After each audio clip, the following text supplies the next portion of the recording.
तर सहज 1.25 लाख 3 लाख रुपये होतात. आणि जर कांद्याचा तुम्ही सरासरी खर्च पकडला 30 ते 40 हजार रुपये, तर तुम्ही 1 लाख रुपये सहज उत्पन्न काढू शकता. आता तुमच्या भागामध्ये खास करून उन्हाळी कांदा, तांबडा कांदा, लाईट रेड व्हरायटी लावल्या जातात, तर तुम्ही चाळीमध्ये साठवण करतात. जे शेतकरी चाळीमध्ये साठवण करतात, आमची त्यांना एक सूचना किंवा विनंती अशी आहे की तुमच्या चाळीमध्ये साठवण करायचा कांदा असेल तेवढाच तुम्ही लाल कांदा लावा. तुम्हाला जर ताजा कांदा विकायचा असेल तर तुम्ही पांढराच कांदा लावा. कारण की मी 24 वर्षापासून या योजनेत काम करतोय, आजपर्यंत असं कधीच घडलं नाही की पांढऱ्या कांद्याला लालपेक्षा भाव कमी आहे. उन्हाळ्यामध्ये एकही वर्ष असं गेलं नाही की भाव पांढऱ्याला कमी आहे. लालपेक्षा जेव्हा तुमचा कांदा काढणीला येतो, खास करून 15 मार्च नंतर जवळजवळ मे अखेरपर्यंत, त्यावेळेस पांढऱ्या कांद्याला भाव नक्कीच चांगले असतात. नंतर तुमचा जो लाल कांदा आहे, जो आपण चाळीमध्ये ठेवतो, त्याला तुम्हाला एक बंधन असतं की त्याची साईज किती व्हायला पाहिजे. जैन इरिगेशन कांदा घेऊन त्याच्यावर प्रक्रिया करते. त्याची जसं आपण घरात कांदा कापतो त्याप्रमाणे कांद्याची कटिंग होते आणि त्याची पावडर किंवा त्याला DHO म्हणतात, कोरडे तुकडे केले जातात आणि ते एक्सपोर्ट होतात. त्याच्यासाठी आम्हाला कांदा किती मोठा दिला, जोड कांदा जरी दिला तरी आमचा भाव फिक्स राहतो. ग्रेडिंग कोणत्याही प्रकारची नसते. फक्त लिंबूपेक्षा लहान कांदा कंपनी घेत नाही, कारण की त्या कारखान्याची रचना अशी आहे, बेल्टवरून कांदा पुढे सरकतो, तर तो जो आपण मोथरी किंवा बोलटी म्हणतो तो कांदा खाली गळून जातो. म्हणून आपण फक्त बारीक कांदा घेत नाही, बाकी सगळा कांदा घेतो आणि भाव एकच असतो. आमच्या केसमध्ये तुम्ही कांदा किती मोठा केला तरी तो आम्हाला चालतो. तुम्हाला उत्पन्न वाढवायला स्कोप असतो. कारण की लाल कांदा खूप मोठा झाला किंवा जोड झाला, खत कमी जास्त झाले, तर त्याला तुम्हाला 50% रेट कमी होऊन जातो. तो एक तुम्ही त्याच्यात फायदा उचलू शकतात. आणि तुमचं इकडचं जे वातावरण आहे, खास करून साखळी तालुक्यातलं, थंड हवामान असल्यामुळे उत्पन्न चांगलं देते. कारण की आम्ही 24 वर्षापासून आमच्याकडे डेटा आहे. ज्या वर्षी थंडी चांगली पडते त्या वर्षी कांद्याचं उत्पन्न चांगलं आहे. आणि कांद्याचं गणित असं आहे की तुम्ही ऑक्टोबर, नोव्हेंबर, डिसेंबर, जानेवारी या 4 महिन्यामध्ये तुम्ही रब्बीचा कांदा लावू शकता. पण जर तुम्ही पाहिलं सगळं गणित, तर नोव्हेंबरमध्ये जो कांदा लागवड होतो त्याची सगळ्यात जास्त उत्पन्न आहे. मग तुमचं जानेवारीमध्ये पण येणार नाही आणि ऑक्टोबरच्या अगोदर पण येणार नाही. कारण की कांदा कंदवर्गीय पीक आहे. जितकी थंड दिवस सापडतील तितकं त्याचं उत्पन्न वाढतं. थंड दिवस म्हणजे खूप थंडी पडली, 4 दिवस कडाक्याची थंडी पडली, त्याच्याने उत्पन्न वाढत नाही. कंटिन्यू 1.5-2 महिना थंड वातावरण राहायला पाहिजे. आणि गेल्या 2-3 वर्षापासून आपल्याकडे फ्लक्च्युएशन खूप मोठ्या प्रमाणात होतंय. म्हणजे टेम्परेचर अचानक कमी होतं, एक 4 दिवस थंडी पडते आणि परत वाढून जातं. तर ते गणित आहे. योगायोगाने यावर्षी पावसाळा चांगला झाला आहे, तर उत्पन्न चांगलं मिळण्याची अपेक्षा आहे. तर त्या बाबतीत तुम्ही विचार करा. बियाणं आमचं 1300 रुपये किलो बियाण्याचे भाव असतात. मार्केटमध्ये आज बियाण्याचे भाव 2000-2500 रुपये किलो झाले. बियाण्याचे भाव कमी जास्त होतात, पण कंपनीचा बियाणं विकणे हा उद्देश नाहीये. तर कांदा लागवड व्हायला पाहिजे म्हणून कंपनी एक फिक्स प्राइस ठेवलेली बियाण्याची. त्याच्यात कोणताही काही कंपनी बदल करत नाही. तर कांदा तुम्हाला जळगावला पोच करावा लागतो, त्याला जे बारदान लागतं ते कंपनीतर्फे दिलं जातं. ही एक आमची कांद्याची योजना झाली. त्यानंतर आम्ही करार शेतीमध्ये हळद आणि टोमॅटो हे 2 पिकही गेल्या 5 वर्षापासून करतोय. त्याच्यात खास करून हळदीचा जो विषय आहे की हळद आपल्या भागामध्ये चांगली होऊ शकते. हळद करोना गेल्यानंतर हळदीला खूप इंटरनॅशनल मार्केटमध्ये डिमांड चांगली आहे. एका एकर हळदीला 800 किलो बियाणं लागतं. मार्च महिन्यामध्ये हळद निघते समजा, त्यावेळेला तुम्ही ते शेतकऱ्यांकडून घेऊ शकता किंवा आम्ही कंपनी सुद्धा शेतकऱ्यांना हळदीचं बियाणं पुरवत असतो. मागच्या वर्षी आम्ही शेतकऱ्यांना ज्याप्रमाणे केळीचे रोप असतात त्याप्रमाणे आम्ही हळदीचे सुद्धा रोपं दिले शेतकऱ्यांना. नंदुरबार जिल्ह्यामध्ये खूप चांगले रिझल्ट भेटत आहेत. आजही ते प्लॉट उभे आहेत. तर हळदीचा आमचा सरासरी कमीत कमी 8 रुपये किलो भाव असतो. 8 रुपये किलो हा भाव ओल्या हळदीचा आहे. आता हळदीकडे बरेच शेतकरी वळत त्याच्यासाठी नाही की ते हळद काढल्यानंतर त्याला पॉलिश करावं लागते, त्याला बॉयलरमध्ये टाकून उकळावी लागते, ही झंझट असते, त्याच्यामुळे बरेच शेतकरी हळद लावत नाही. आपण ओली हळद घेतो, कंपनीमध्ये पाठवल्यानंतर त्याची प्रक्रिया करून आपण त्याचे चिप्स करून मग ती दळली जाते. खास करून हळद जेव्हा शेतकरी उकळवतात आणि जमिनीवर पसरवतात, ज्याप्रमाणे मिरची पसरवली जाते, तर जमिनीतले काही बॅक्टेरिया हळदीवर चिकटतात, तर ते प्रॉडक्टमध्ये बॅक्टेरिया डेव्हलप होतात. म्हणून आपण ही पद्धत केली की हळद शेतकऱ्यांकडून ओली घ्यायची आणि कंपनीमध्ये प्रक्रिया करायची. तर हळद एक चांगलं पीक होऊ शकतं.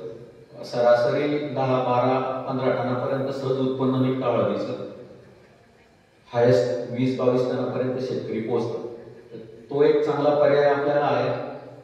त्याची लागवडीची पद्धत ज्याप्रमाणे टरबूज, टोमॅटोसाठी तुम्ही बेड करतात, तसं इनलाईन सिस्टीम लावून नळीच्या 6 इंच अंतरावर तुम्ही हळद लावू शकतात. एकदम सोपं पीक आहे, फवारणी खूप कमी लागते, त्या बाबतीतही तुम्ही विचार करायला काही हरकत नाही. आणि तिसरं पीक टोमॅटो म्हणून आहे. तर एक जपानची कंपनी आहे कागोमी म्हणून, ती कंपनी टोमॅटोमध्ये त्यांचं जगात नंबर 2चं काम आहे. ती कंपनी हे जे मोठ्या फास्ट फूडमध्ये डॉमिनोज, मॅकडोनल्ड हे जे पिझ्झा, बर्गर बनवणाऱ्या कंपन्या, या कंपन्यांना टेट्रा पॅकिंगमध्ये टोमॅटो सॉस पुरवते. तर त्या कंपनीची एक स्वतःची व्हरायटी टोमॅटोची, ती आपण शेतकऱ्यांना देतो. त्याचा जळगाव जिल्ह्यामध्ये टोमॅटो लागवडीचा कालावधी तुमचा ऑक्टोबर हिट निघून गेल्यानंतर, म्हणजे नोव्हेंबर, डिसेंबर, जानेवारी, फेब्रुवारी हे 4 महिने थंड क्लायमेट असतं. तर आमचा अनुभव असा आहे की ह्या पिरियडमध्ये जर टोमॅटो लावला तर तुम्ही चांगलं उत्पन्न काढू शकतात. आणि तुमच्याकडे तर टेम्परेचरचा काही विषय नाही समजा. तर एका एकरसाठी टोमॅटो 5 बाय 6 फुटावर लावायला आपण रेकमेंड करतो. एका एकरला जवळजवळ 7,000 रुपये लागतात. ₹1.5 आमच्या जळगाव जिल्ह्यामध्ये रोपाची किंमत आहे, आणि धुळे जिल्ह्यामध्ये ₹2.25 पोल्स रोप असतं. आता जसं तुम्हाला कांद्याचं मी ₹7.5 हमी भाव सांगितला, हा मिनिमम भाव आहे. मार्केट वाढलं तर मार्केटचे भाव असतात. तसं टोमॅटोचं नाही, टोमॅटोचं ₹5.20 हा फिक्स भाव आहे. आता तुम्ही म्हणाल की टोमॅटो ₹5.20 किलोने कसं परवडेल? तर त्याचं गणित कसं आहे की ती व्हरायटी टोमॅटोची सरासरी 40 टन उत्पन्न देते एका एकर मधून.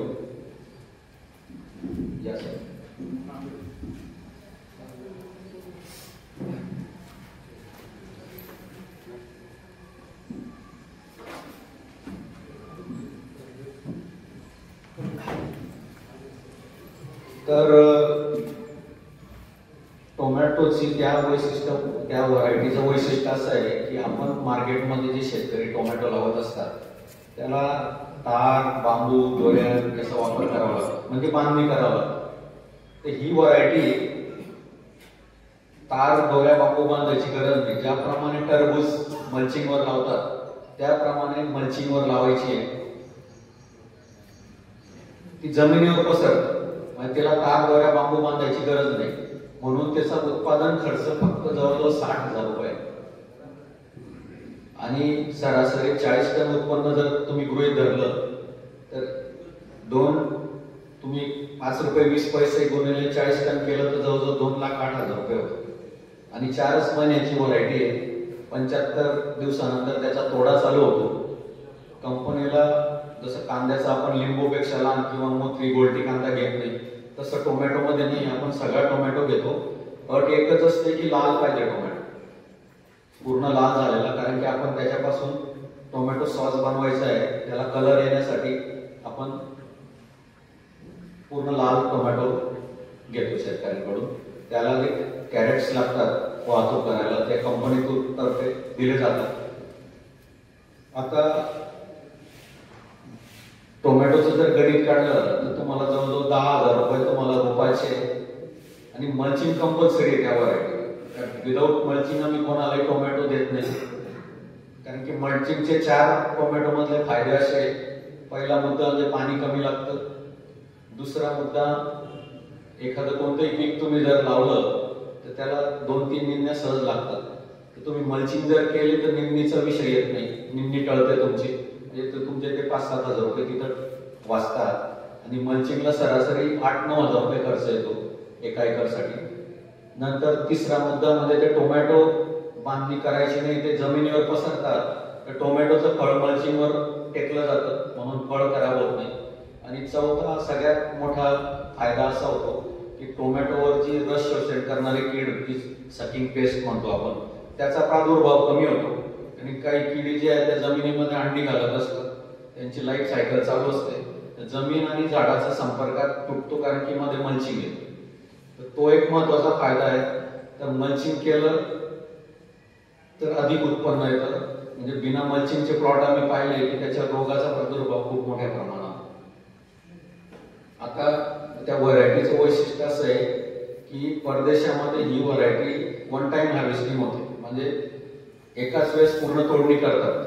90% टोमॅटो लाल झाला की मशीन येतं आणि मशीनने काढतात. पण आपल्या क्लायमेटमध्ये जवळजवळ 7 ते 8 तोडे होतात त्या व्हरायटीचे. आणि सरासरी जर तुम्हाला 40 टन उत्पन्न आलं तर जवळजवळ 2000 क्रेट्स होतात. म्हणजे एक तोडा तुमचा 200-300 क्रेटचा सहज होऊ शकतो. म्हणजे तुम्हाला ट्रान्सपोर्टेशनलाही सोपं आहे. आणि कंपनीमध्ये आज तुम्ही त्या व्हरायटीची कीपिंग क्वालिटी इतकी चांगली आहे की आज तुम्ही मजूर कमी भेटले म्हणून 100-150 क्रेट तोडले तुम्ही सावले ठेवा, दुसऱ्या दिवशी तोडले सावले ठेवा, तिसऱ्या दिवशी जरी कंपनी टोमॅटो पाठवला तरी त्या टोमॅटोला काही होत नाही. म्हणजे कीपिंग क्वालिटी त्या व्हरायटीची चांगली आहे. तर ते एक चांगलं गणित शेतकऱ्यांना उत्पन्न देऊ शकतं. आमच्या भागामध्ये जळगाव तालुक्यामध्ये खास करून आम्ही शेतकऱ्यांकडून टोमॅटो घेत असतो, तर सरासरी 40 टन सहज उत्पन्न काढतात. आणि हायेस्ट उत्पन्न 57 टनापासून 60 टनापर्यंत शेतकऱ्यांनी काढले. तर तुम्ही 5 रुपये भाव पकडला तर 3 लाख रुपये सहज होतात. आणि खर्च आम्ही जवळजवळ 30,000 रुपये तुम्हाला तो खर्च सांगितला. वाहतूक आणि तोडणीचा जर खर्च पकडला तर 1 लाखाच्या वर जातात. म्हणून आजच्या घडीला रब्बीमध्ये तुम्हाला 1 लाख उत्पन्न देणारी ती व्हरायटी आहे. तर त्याच्या बाबतीत विचार करा. तुम्ही शेतकरी यावर्षी ट्रायल म्हणून जर लावायचं असेल तर आपण विचार करू शकतो ती व्हरायटी घेण्यासाठी. तुमचे कांद्याचे काही अजून प्रश्न असतील तर तुम्ही विचारू शकतात किंवा कार्यक्रम संपल्यानंतरही भेटू शकतात. खास करून खरीप हंगामामध्ये यावर्षी रोगाचा प्रादुर्भाव मोठ्या प्रमाणात झाला आहे. आमच्या भागामध्ये आता तो पिवळी रोग दिसतोय, त्याला ट्विस्टर म्हणतात आपण, ट्विस्टर किंवा काही भागात जिलेबी किंवा गेल्या म्हणतात. तर त्याच्यासाठी एक Z78 आणि अवतार म्हणून 2 औषधं आहेत, बुरशीनाशक आहेत, त्याचा आमच्याकडे चांगला रिझल्ट भेटतोय. किंवा हॅमेस्टर टॉप आलटून पालटून. तर मागच्या वर्षी नव्हता पण यावर्षी पाऊस भरपूर झाला, कमी सूर्यप्रकाश आणि जमिनीत जास्त ओलावा, त्यामुळे पिकाला त्याचा प्रादुर्भाव झाला आहे. आणि खास करून आता रब्बी हंगामामध्ये तुम्ही नर्सरी टाकण्याचं काम चालू आहे शेतकऱ्यांकडे. तर त्याच्यासाठी आमची रेन पाईप जे आहे ड्रीप सिस्टीम मध्ये खास करून नर्सरीसाठी किंवा कांदा पेरणीसाठी, तर त्याचाही तुम्ही वापर करू शकता. त्याचं जे टोटल एस्टिमेट वगैरे, त्याचे रेट, त्याच्या बाबतीत बराटे साहेब तुमच्याशी डिटेल बोलतील. पण शेवटी मी खास करून तुमच्या भागामध्ये ठिबक किंवा स्प्रिंकलरचा वापर कांद्यासाठी पाहिजे तेवढा होत नाहीये. आता ती काळाची गरज बनली आहे. आम्ही आता मागच्या आठवड्यामध्ये निजामपूर पासून दुसाण्याला त्या रस्त्यावर ठिबकचे प्लॉट पाहिले. एक सिंगल नळी लावून शेतकरी असा उंच वाफा करतात आणि सेंटरला नळी ठेवतात आणि कांदा लागवड करतात. चांगलं उत्पन्न येतं, पण त्याच्यात अजून सुधारणा होऊ शकते.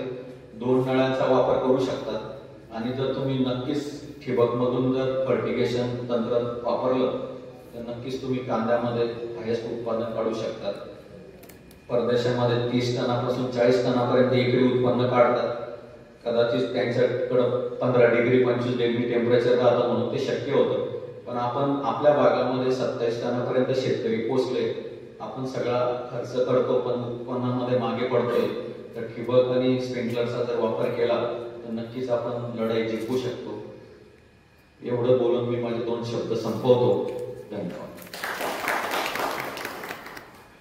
धन्यवाद पाटील साहेब. आपल्याला नांद्रे सर आता उपस्थित झाले आहेत, तर मी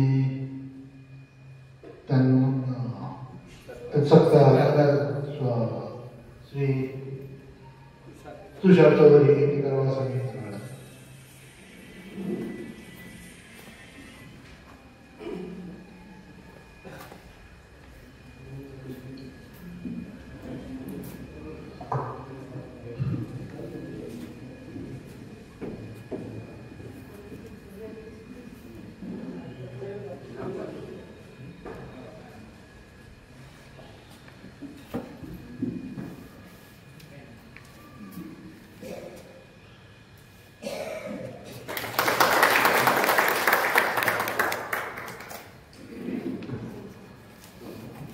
मला वाटतं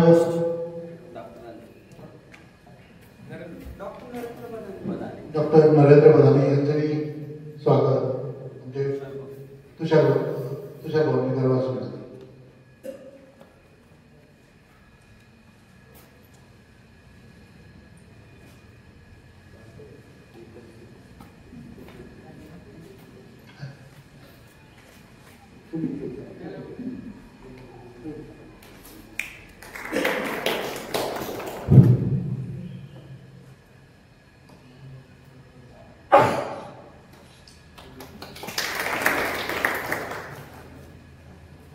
उपस्थित शेतकऱ्यांपैकी मला वाटतं किती लोक कांदा लावतात? सर्व लावतात. मी 2 मिनिटासाठी बोलतो. एका एकरमध्ये कांद्याचे किती रोपं राहतात?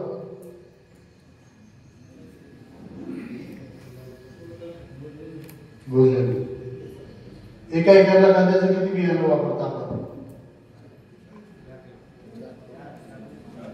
4 किलो. नेमकं हा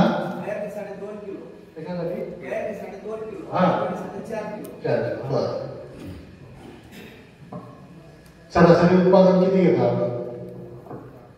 सरासरी जसं आम्ही आता 27 टन घेतो हायेस्ट, पण नॉर्मली किती घेतात?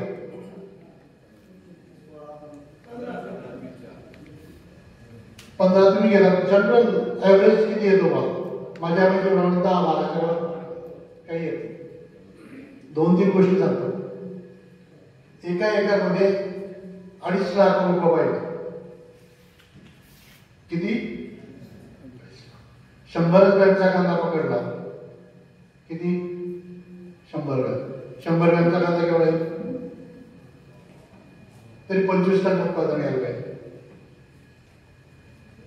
आपलं. कांद्याचा मेन कधी फॉर्म्युला आहे कांद्याची रोपांची संख्या, प्लांट पॉप्युलेशन. दुसरा मुद्दा जो सांगितला मी, किती बियाणं वापरतात. आता असं 2.5 लाख रुपये तुम्ही कसे पोहोचणार? तर क्रॉप कटिंग एक्सपेरिमेंट म्हणतात. 1 बाय 1 मीटर ते 4 ते 5 ठिकाणी तुम्ही मार्किंग करून घ्या एका शेतामध्ये, एका एकरमध्ये.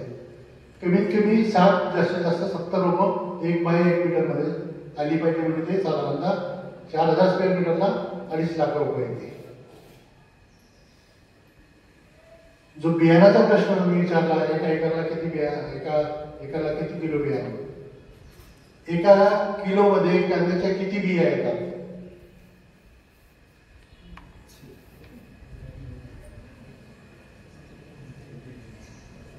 एका किलो मध्ये कांद्याच्या 3 लाख बिया येतात साधारणतः. किती? 3 लाख. आणि मी सांगितलं की एका एकरमध्ये 2.5 लाख रुपये पाहिजे. 70% जरी जर्मिनेशन पकडलं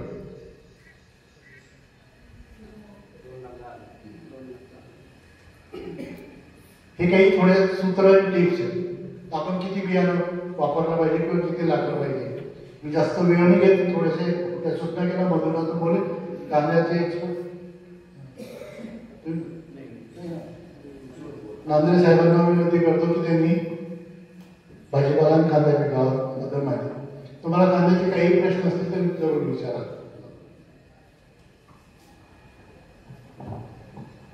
सर्वांना नमस्कार. आजच्या या कांदा व भाजीपाला पीक परिसंवादासाठी उपस्थित असलेले सर्व मान्यवर, प्रामुख्याने जैन इरिगेशनचे सर्व या ठिकाणचे जे काही प्रतिनिधी असतील किंवा अधिकारी असतील आणि सगळ्यात महत्त्वाचे म्हणजे शेतकरी मायबाप. निश्चितपणे भाजीपाल्याचं मी आता सरांनी सांगितलं की टोमॅटोचं ऐकत होतो मी की टोमॅटो संदर्भात आणि कांदा साधारणतः मी माझ्या याच्यात फक्त एक थोडंसं आपली जमीन आणि कांदा, कारण कांदा हे आपल्या तालुक्याचं जिवाळ्याचं पीक आहे. पैसे दिले ते कांद्याने दिले, दुसऱ्या कोणत्याच पिकाने दिले नाही. मध्ये डाळिंब आलं होतं, डाळिंब काही भाग आहे फक्त डाळिंब मर्यादित राहिल्यानंतर परत डाळिंब गेलं आणि आपला आपला कांदा काही का असे ना खरीप असेल रब्बी असेल तो कांदा चालूच आहे.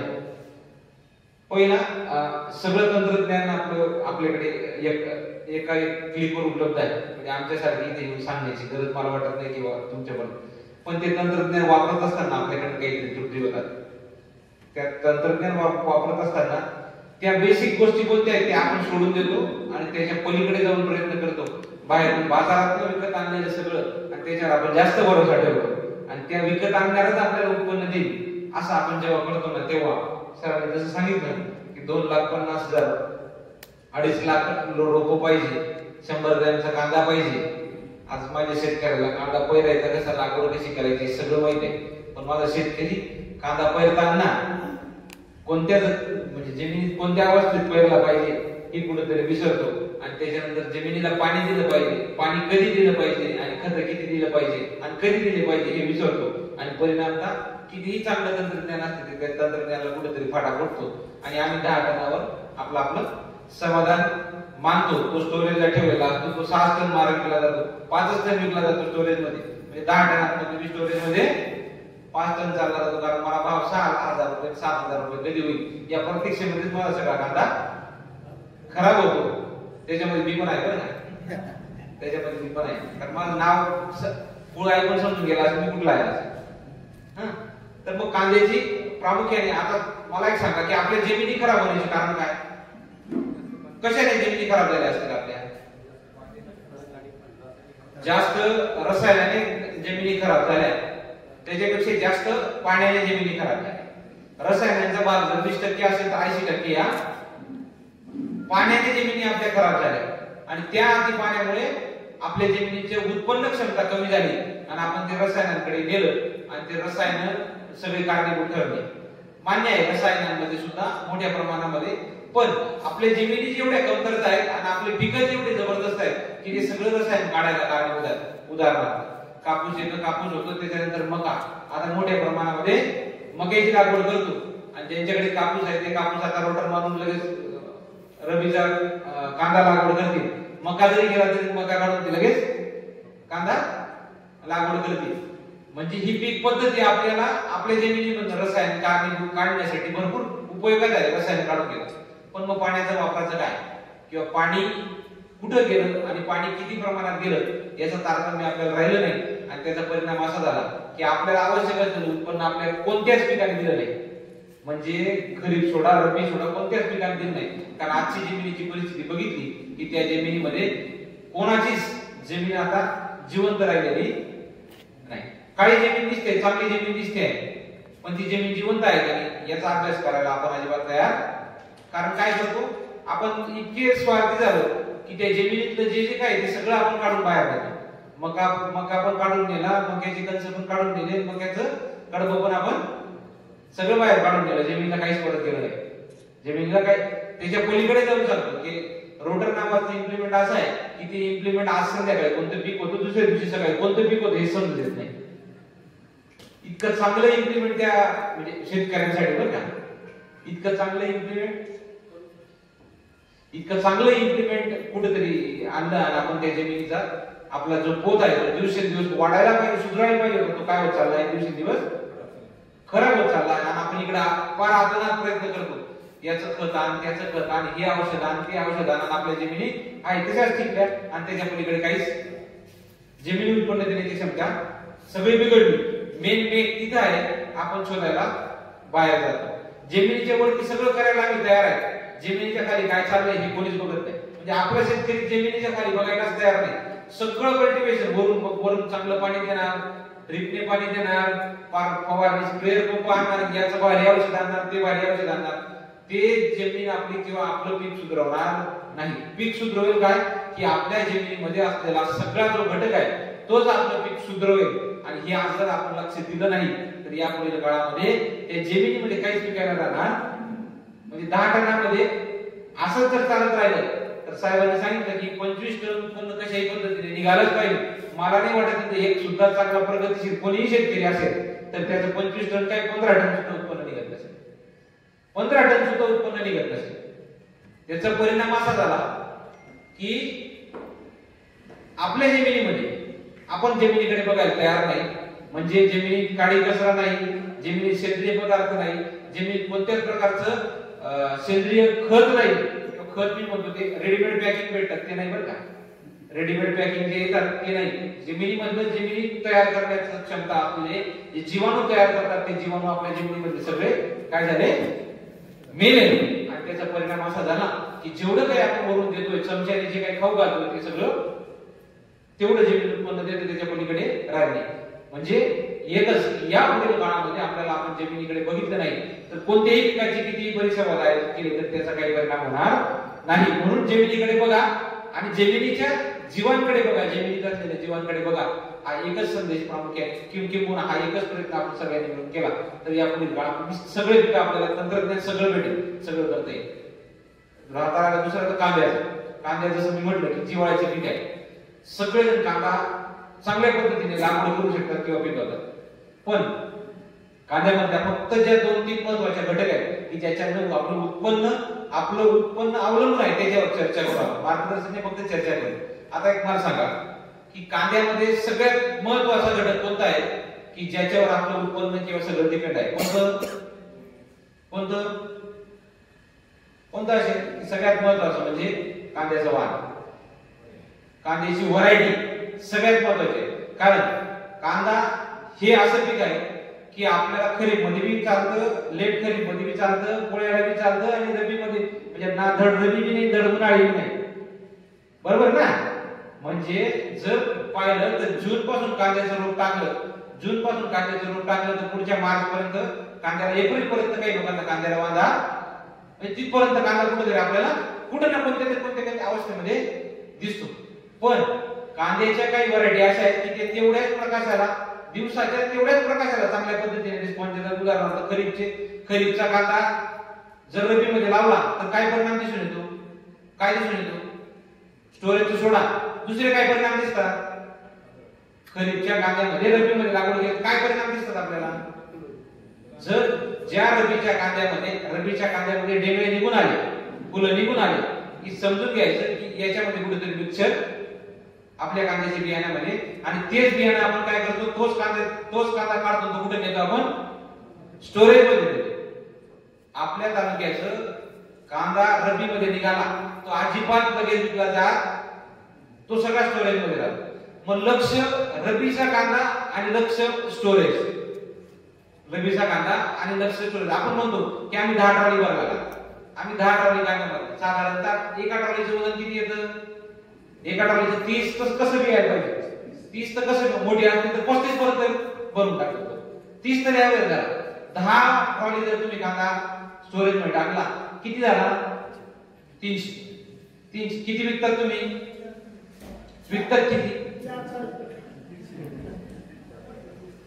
फार का किती बी चांगला केला तरी 180. 6 ट्रॉल्या कांदा 6 वजन तर म्हणजे 180 क्विंटल तो स्टोरेज मध्ये काढतो. नेमकी गंमत बिघडते कुठं? नेमकी ही जे गणित आहे गणित चुकतं कुठं? हे गणित मग ज्या काही दैनंदिन आपण कांद्यामध्ये जे करतो म्हणजे पाणी देणं असेल, खत देणं असेल, कधी देतो. आता सरांनी सांगितलं की ट्विस्टर नावाचा डिसीज कोणतरी ट्विस्टर नावाचा एक डिसीज आला आणि तो डिसीज आला. त्या डिसीजने मागच्या 2 वर्षापूर्वी पूर्ण कांदा आपले जे पिंपळनेरच्या पट्ट्याचा सगळा कांदा असा पूर्ण बारीक पिवळे पाडून दिले, सगळ्या जागेवर बसून दिला. हे झालं का? नेमका याचा मेन मुद्दा की हा ट्विस्टर डिसीज आहे का हा कोणत्या तरी अन्नद्रव्याची कमतरता आहे हे कुठं आपल्याला सापडलंच नाही. आजही आपण औषध आणतो, औषध फवारणी करण्यासाठी तयार राहतो.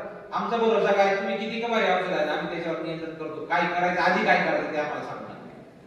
ते ट्विस्टर आलं, झिंकची डिफिशियन्सी मोठ्या प्रमाणामध्ये त्या ठिकाणी जे आता Z78 कोण तुम्ही सांगितलं होतं Z78 सांगितलं, एक Z78 सांगितलं निश्चित बुरशी असेल निश्चित, पण त्याचा बेस हा झिंकचा आहे, त्याचा बेस हा झिंकचा आहे, म्हणून त्याची ती Z78 त्याच्यावर परिणामकारक झालं, त्याच्यावर तो परिणाम झिंक अटक म्हणजे काय की आपल्या जमिनीमध्ये कुठे ना कुठे झिंकची डिफिशियन्सी आता हळूहळू काय व्हायला लागली आहे, दिसायला लागली, झिंकची डिफिशियन्सी दिसायला लागली आहे, म्हणून असे प्रवाह आहे. आणि त्याच्यानंतर मग आपण बॅविस्टिन मार, M45 मार, सगळं मार, काहीच परिणाम झाला नाही. मग आपल्याला करायचं काय, खरीपचा कांदा रब्बीत लागवड करायची नाही. आता रब्बीचा कांदा टेम्परेचर डाऊन होतं, रब्बीचं टेम्परेचर डाऊन होतं म्हणजे टेम्परेचर डाऊन म्हणजे चांगल्या पद्धतीने आणि कमी कालावधीमध्ये साधारणतः 6-8 तास ज्याला प्रकाश असेल, 6-8 तास दिवसाचा प्रकाश असेल अशा ठिकाणी चांगला. रब्बीचा कांदा खरीपचा जो कांदा असतो त्याला 10 ते 12 तास प्रकाश लागतो, 10 ते 12 तास प्रकाश, सूर्यप्रकाश जो आहे ना 10 ते 12 तास लागतो खरीपच्या कांद्याला.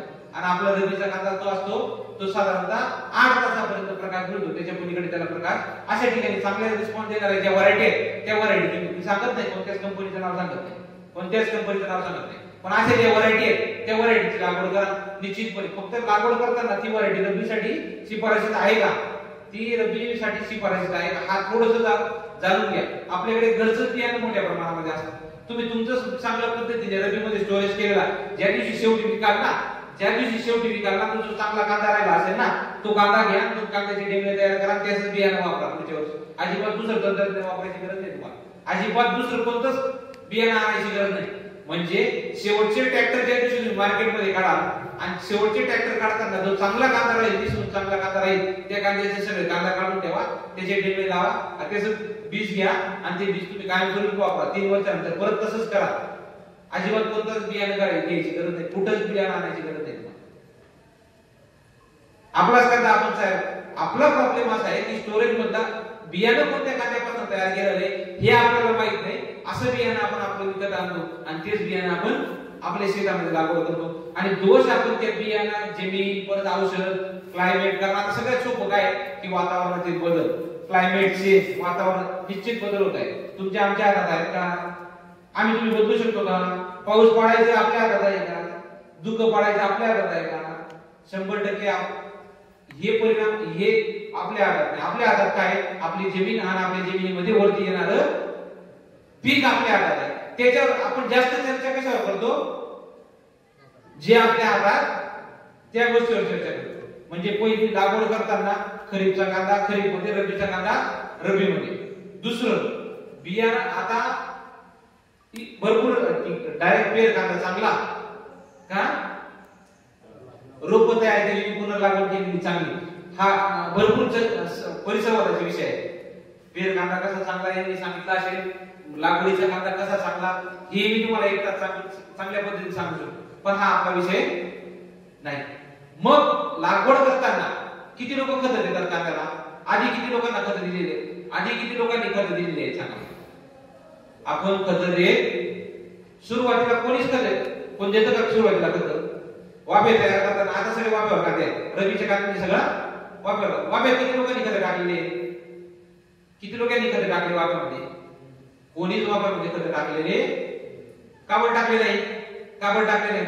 हार्ट ट्विस्टर डिसीज किंवा जे जसं आता सरांनी सांगितलं की 3 लाख बियाणं एका किलो मध्ये त्या कांद्याचं येतं आणि आपल्याला अपेक्षित एका एकरामध्ये फक्त 2.5 आहे.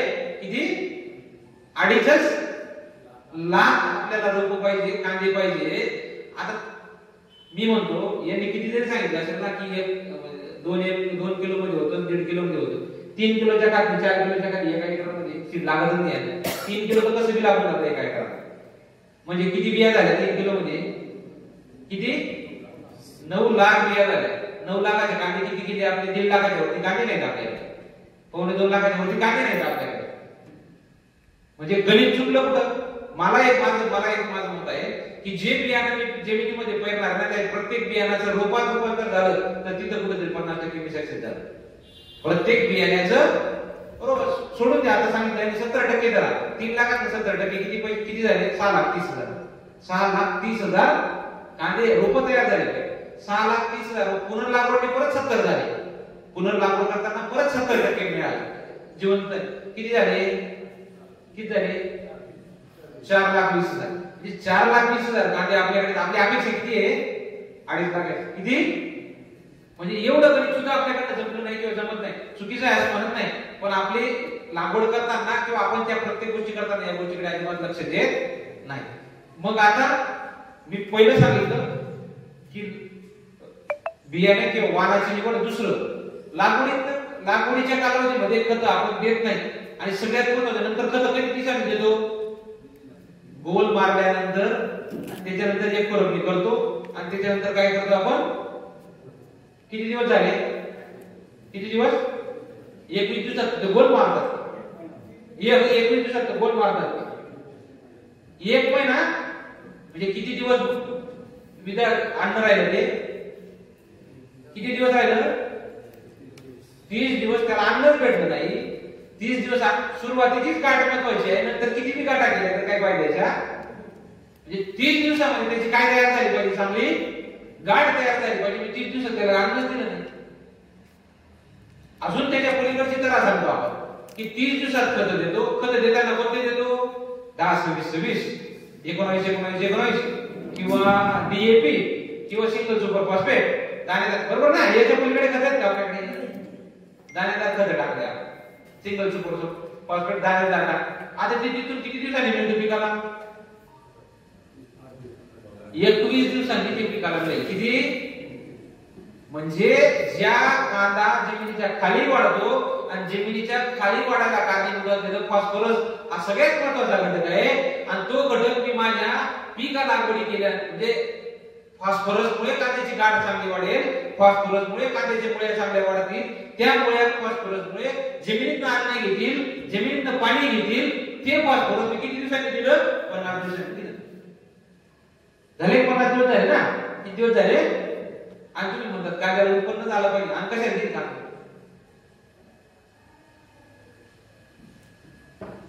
म्हणजे की लागवड तुम्हाला वाफे तयार करायचे ना, 8 दिवस ते 10 दिवस दाण्यादार टाकून द्या त्या वाफ्यांमध्ये. वाफे जेव्हा तयार केली 8 दिवस ते 10 दिवस आधी दाण्यादार टाकून द्या त्या वाफ्यांमध्ये. काही फरक पडणार नाही, अजिबात नाही. कारण ते पिकाला त्याच्या अवस्थेला जेव्हा पाहिजे ना तेव्हा भेटेल. सुरुवात मला काय पाहिजे की मी तोडून गेलेल्या सगळ्या मुळे तोडल्या ना, मी एका ठिकाणावर मी मुळ्या तोडल्या, दुसऱ्या ठिकाणी लावल्या. त्या मुळ्यांनी जमिनीला धरलं तर पाहिजे, जमिनीतनं पाणी शोधलं तर पाहिजे, जमिनीतनं अन्न शोधलं तर पाहिजे. आणि हे कोण करेल? हे जे मुळे जेव्हा स्वतः करायला लागेल ना तेव्हा तुमचा कांदा वाढेल. याच्या त्याच्यावर जर डिपेंड राहिलं तर ते मुळे अजिबात कांदा वाढणार. म्हणजे माझी कला अशी आहे की मी खत देतो 50 दिवसांनी. 50 दिवस झाले ना, 50 दिवसांनी खत देतो. कांद्याचं उत्पन्न अपेक्षा करतो 25 टन. कशाला भेटेल 25 टन? कारण आपल्या जमिनी जर बघितल्या, आम्ही सगळं मातीचं पृथक्करण किंवा सगळं सांगतो. म्हणजे कंपनी असेल, शासन असेल, विद्यापीठ असेल, सांगून टाकतं की मातीचं जमिनीचं तुम्ही सॉइल टेस्टिंग करून घ्या. आम्ही सॉइल टेस्टिंग कधी करतो? या ड्रिपचा अनुदान घ्यायचं राहिलं ना तेव्हा जातो. तर तुला टेस्टिंग करत दादा आपण फक्त रिपोर्ट दिली, आपण फक्त रिपोर्ट दिली. मग रिपोर्ट तो त्याला सांगलं ना, पैसे कोणाचे गेले? त्याचे. वेळ कोणा म्हणजे सॉइल टेस्टिंग अनालिसिस करायला प्रयोगशाळेमध्ये वेळ त्याचा वाचला, केमिकल त्याचे वाचले, सगळे त्याच्यामध्ये. गाई कोणा झाली होती? गाई कोणा झाली होती? मला ना. आणि दोष कोणा दिला? मी आई समोर. या सगळ्या गोष्टी आपण कुठेतरी चुकलो. आणि जे काही उत्पन्न, कांदा सोडा, जे जे काही आपल्याला इच्छित आहे ना ते काही उत्पन्न आपल्याला मिळणार आहे. मिळण्याचे नेम कारण हे सगळे आहे. म्हणजे खत मी दिलं नाही कांद्याला सुरुवातीला, कांद्याला पण. आणि सगळ्यात महत्त्वाचं म्हणजे कांद्याचे जे शेतकरी आहेत, मी पण कांद्याचं इकडचाच आहे, मला सगळं माहिती. कांद्याच्या शेतकऱ्याला जेवढा कांदा हिरवा दिसतो तेवढं भारी वाटतं. आणि त्याला हिरवा दाखवायचा तो काय करतो? युरिया लगेच लगेच युरिया फेकतो. एकदम भारी औषध युरिया फेकला की लगेच. पण त्याला माहितच नाही की ती पातीचा झाला खाली त्या गोटीचं काय. म्हणजे आपल्याला पातीचं वजन पाहिजे का कांद्याचं वजन पाहिजे? बल्बचं वजन पाहिजे ना.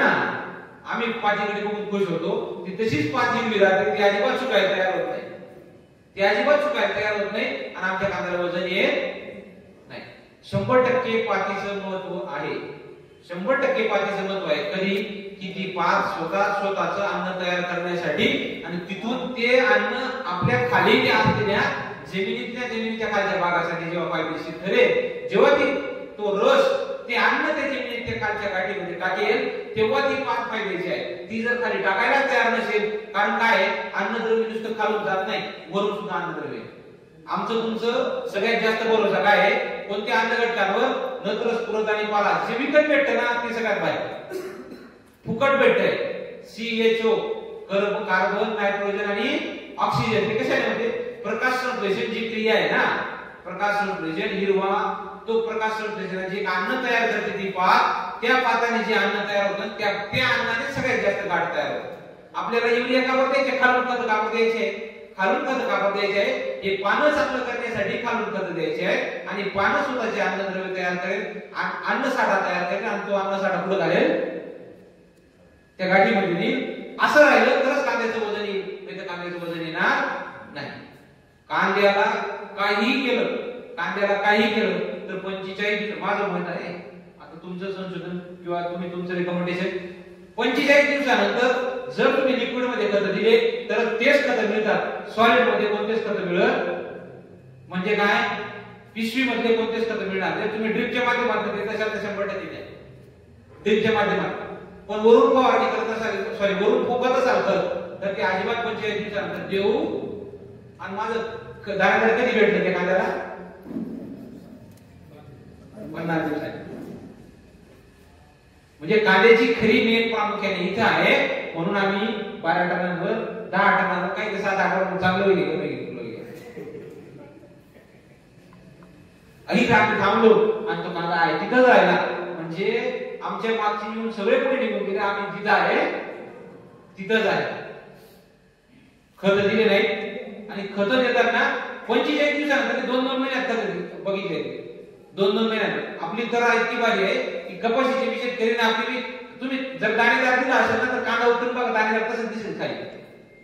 आपल्या शेतामध्ये दाणेदार तसंच दिसतो. म्हणजे ते पिकाने घेतलं नाही, म्हणजे गेलं कुठं?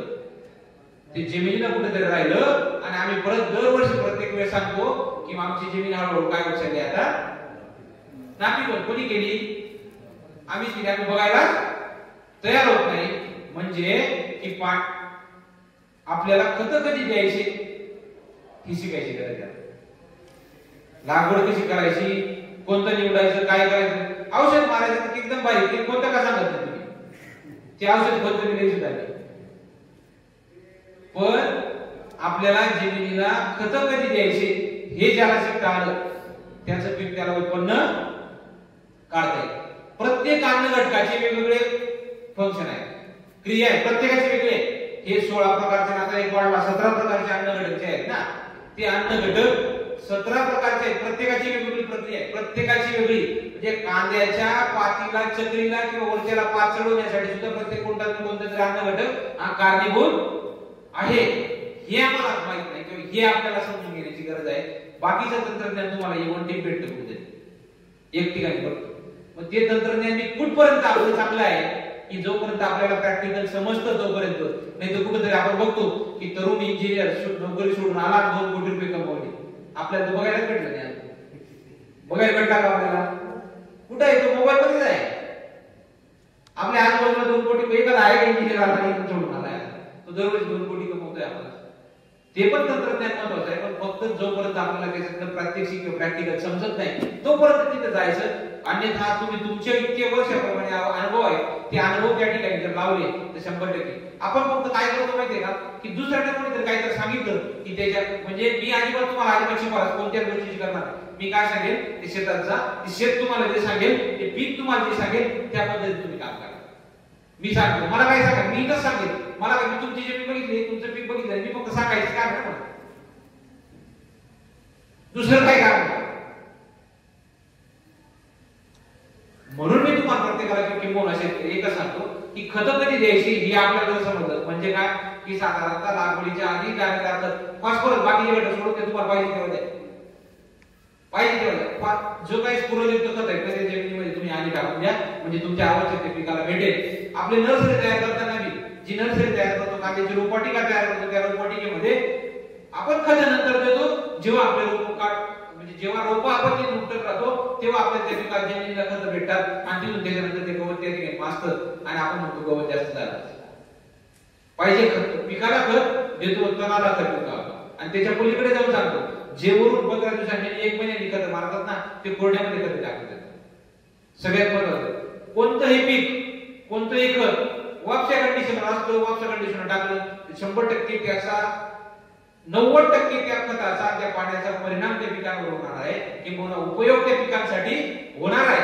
नाहीतर अन्यथा युरिया जर कोरड्यामध्ये टाकला आणि त्याला लगेच तुम्ही मागून पाणी दिलं नाही तर त्याच्यातलं 24 तासाच्या आत जर त्याला पाणी भेटलं नाही तर 1% सुद्धा त्याला पिकाला मिळणार 1% सांगतो तुम्हाला 1% सुद्धा मिळणार नाही. तुम्ही कितीही सांगताय का आता निमकोटेड युरिया आलेला आहे म्हणून ठीक आहे, निमकोटेड युरिया तुम्ही माती आड झाला नाही किंवा पाणी आड झाला वापसा मिळाला नाही तर तो सुद्धा तुमचा वाया जाणार आहे. म्हणजे काय मला शिकायचं काय आहे की मला खत कधी द्यायचे हे मला या ठिकाणी शिकायचं, मला खत कधी द्यायचे हे शिकायचं आहे. दुसरा मुद्दा पाणी द्यायचं कधी, कसं आणि कशासाठी द्यायचं हे मला समजलं पाहिजे.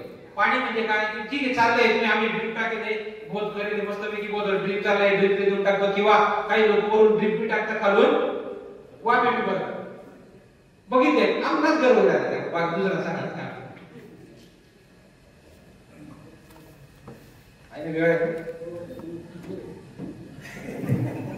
ते म्हणजे ड्रीप चालू करतात आणि खालून पाणी 100% पिकाला आवश्यक असलेलं पाणी दिलंच पाहिजे. पिकाला आवश्यक असलेलं पाणी दिलंच पाहिजे. पण कधी पाणी द्यायचं ताण लागते तेव्हा. तुम्ही कंटिन्यू पाणी पित राहिले काय होईल फेकावं लागेल काय परिणाम त्याचा कशावर होईल बाहेर फेकण्यावर नाही किडनीवर परिणाम होईल. कारण शुद्ध करायला कशाचा वापर होतो तसं पिकांमध्ये तुम्ही पिकांना पाणी देतात कशासाठी आहे हे जर तुम्हाला समजलं तर ते म्हणजे काय की मला आज लागवड केल्यानंतर हे पीक जमिनीला धरून ठेवण्यासाठी आपली कांद्याची पात उभं करण्यासाठी पहिलं पाणी द्यायचं. ठीक आहे त्याचं कारण सांगा. दुसरं कशासाठी द्यायचं याचं कारण आपल्याला समजलं पाहिजे. तिसरं कशासाठी द्यायचं याचं कारण आपल्याला समजलं पाहिजे. म्हणजे प्रत्येक घटकासाठी पातीसाठी द्यायचं का त्या खालच्या गलसाठी द्यायचं का वाढीसाठी द्यायचं का ते अन्न तयार करण्यासाठी याचं कारण आपल्याला जर समजलं तर निश्चितपणे तुम्ही कांद्याचं उत्पन्न कांदा असेल कोणतं पीक असेल पण कांदा आपल्या जिव्हाळ्याचं पीक आहे हे आपण 100% चांगल्या पद्धतीने काढू.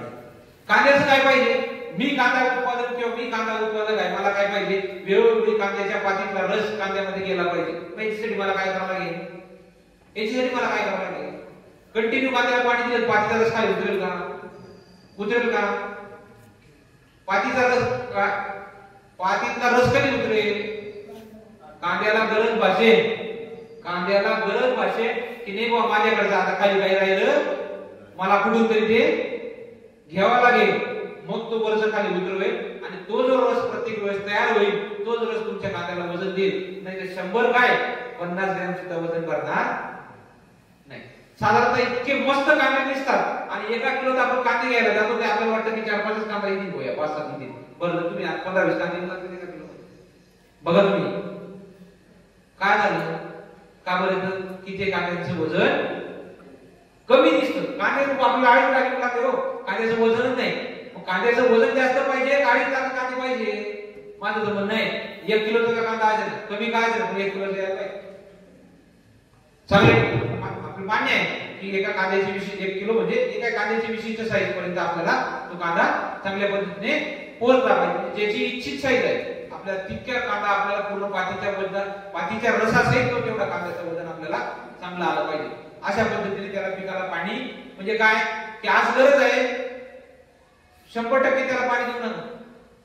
मी म्हणत नाही कांद्याला पाणी तोडून टाका 100% सोडून द्या. गरज आहे पाणी द्या थोडंसं उडून धरा पाणी द्या थोडंसं उडून धरा पाणी द्या. त्याच्याने काय होईल खालून बी जाईल आणि वरून पण त्या पिकाला मी म्हणत नाही तुम्हाला पुरे पात मोकळे होऊ द्या, तुमची जमीन आहे तुम्हाला माहिती आहे कधी पाणी लागणार आहे, पण रसातला पातीतला रस थोडासा खाली येऊ तर द्या, त्या कांद्याला थोडस भेटू तर द्या. थोडीशी आपले प्रयत्न काय आहे की पूर्ण त्याचा जो कालावधी आहे त्याला पूर्ण कालावधीमध्ये मी चमच्याने त्याला भरवेल, चमच्याने त्याला अन्न देईल. माझं मत आहे की त्या कांद्याच्या मुळ्या जे आहेत ना त्या कांद्याच्या मुळ्यांना शोधू द्या. किती कांद्याच्या मुळ्या किती खोल राहतात, किती कांद्याच्या मुळ्याची लांबी किती राहते, लांबी किती राहते कांद्याच्या मुळ्यांची?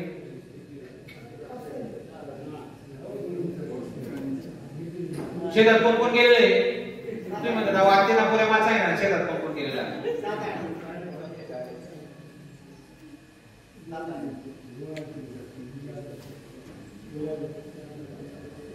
आपल्याकडे कोणताच कांदा हा पूर्ण मुळ्यांचा आपल्या हाताला लागतो का? सगळ्या मुळे कुठे राहतात? जमिनीत राहतात. कांद्यांच्या मुळ्यांची जी संख्या आहे 12-12 इंचापर्यंत काही कांद्यांची मुळे आहे. किती? ते सोडून द्या आपल्याला इतकं काही येणार नाही, पण 5-6 इंच जर आपल्याला दिसतील 5-6 इंच, मग त्या कांद्याची मुळे इतके खोल आहेत, त्या मुळे इतके त्या ठिकाणी अन्नद्रव्य शोध बघण्याचा प्रयत्न करतात. तेवढं त्यांना बघू तर द्या, त्या मुळ्यांना तेवढं काम तर करू द्या. आपण त्याच्या आधी काय करतो? त्याला अन्न पाणी द्यायला तयार राहतो, तो शोधायला तयार नाही, गरज नाही आपल्याला, काय गरज नाही, सगळं भेट राहतं. कशाला उत्पन्न मिळेल?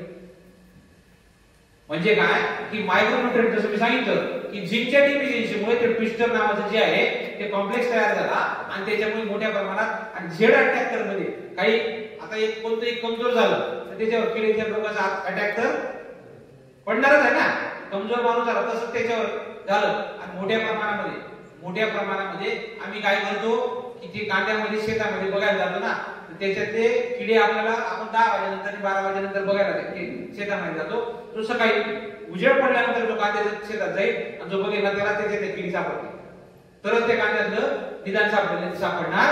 आपण वरती एकदम पाहिजे दिसतो पण डोक्यामध्ये बघितलं असं कुरतडलेलं राहतं, खरचटलेलं राहतं. तिथून सगळी सुरुवात होते आणि हळूहळू कांद्याचे शेंडे जे आहेत ते पिवळे पडणे, नंतर कुठेतरी वाकडं तिकडं होणे, हे सगळे प्रकार आपल्याला दिसायला लागतात. याला अनेक कारणीभूत असतात. म्हणजे पाणी असेल, अन्नद्रव्यांची जास्त नत्र दिला, युरिया जास्त फेकला तरी सुद्धा रस सुटणारी किडी या मोठ्या प्रमाणामध्ये आपल्या कांद्यामध्ये येतात आणि त्याचा परिणाम आपल्या पिकांवर आज नाही 4-5 दिवसानंतर आपल्याला कुठेतरी शेंडा पिवळा दिसायला लागून जातो, नंतर कुठेतरी पूर्ण पात हळूहळू पिवळी दिसायला लागते, म्हणजे कुठेतरी चट्टा पडलेला दिसतो, मोठा चट्टा असं आजूबाजूला पिवळ होऊन जातो, मध्ये सडायला सुरुवात होते, त्या पानांवरच सगळं दिसायला लागून जातं आणि याचा परिणाम आपल्याला त्याच्यानंतर आपण औषधं शोधायला लागतो आणि त्या औषधांचा त्याचा परिणाम दिसून येत मोठ्या प्रमाणात दिसून येत नाही. ज्याला लवकर सापडलं तो कुठेतरी कंट्रोल करण्याचा प्रयत्न करतो आणि ज्याला सापडलंच नाही तो कांद्याचं जे येईल ते आपलं 5 नाही 3 नाही 2 नाही 7 आपलं गरज घ्या तुला येईल.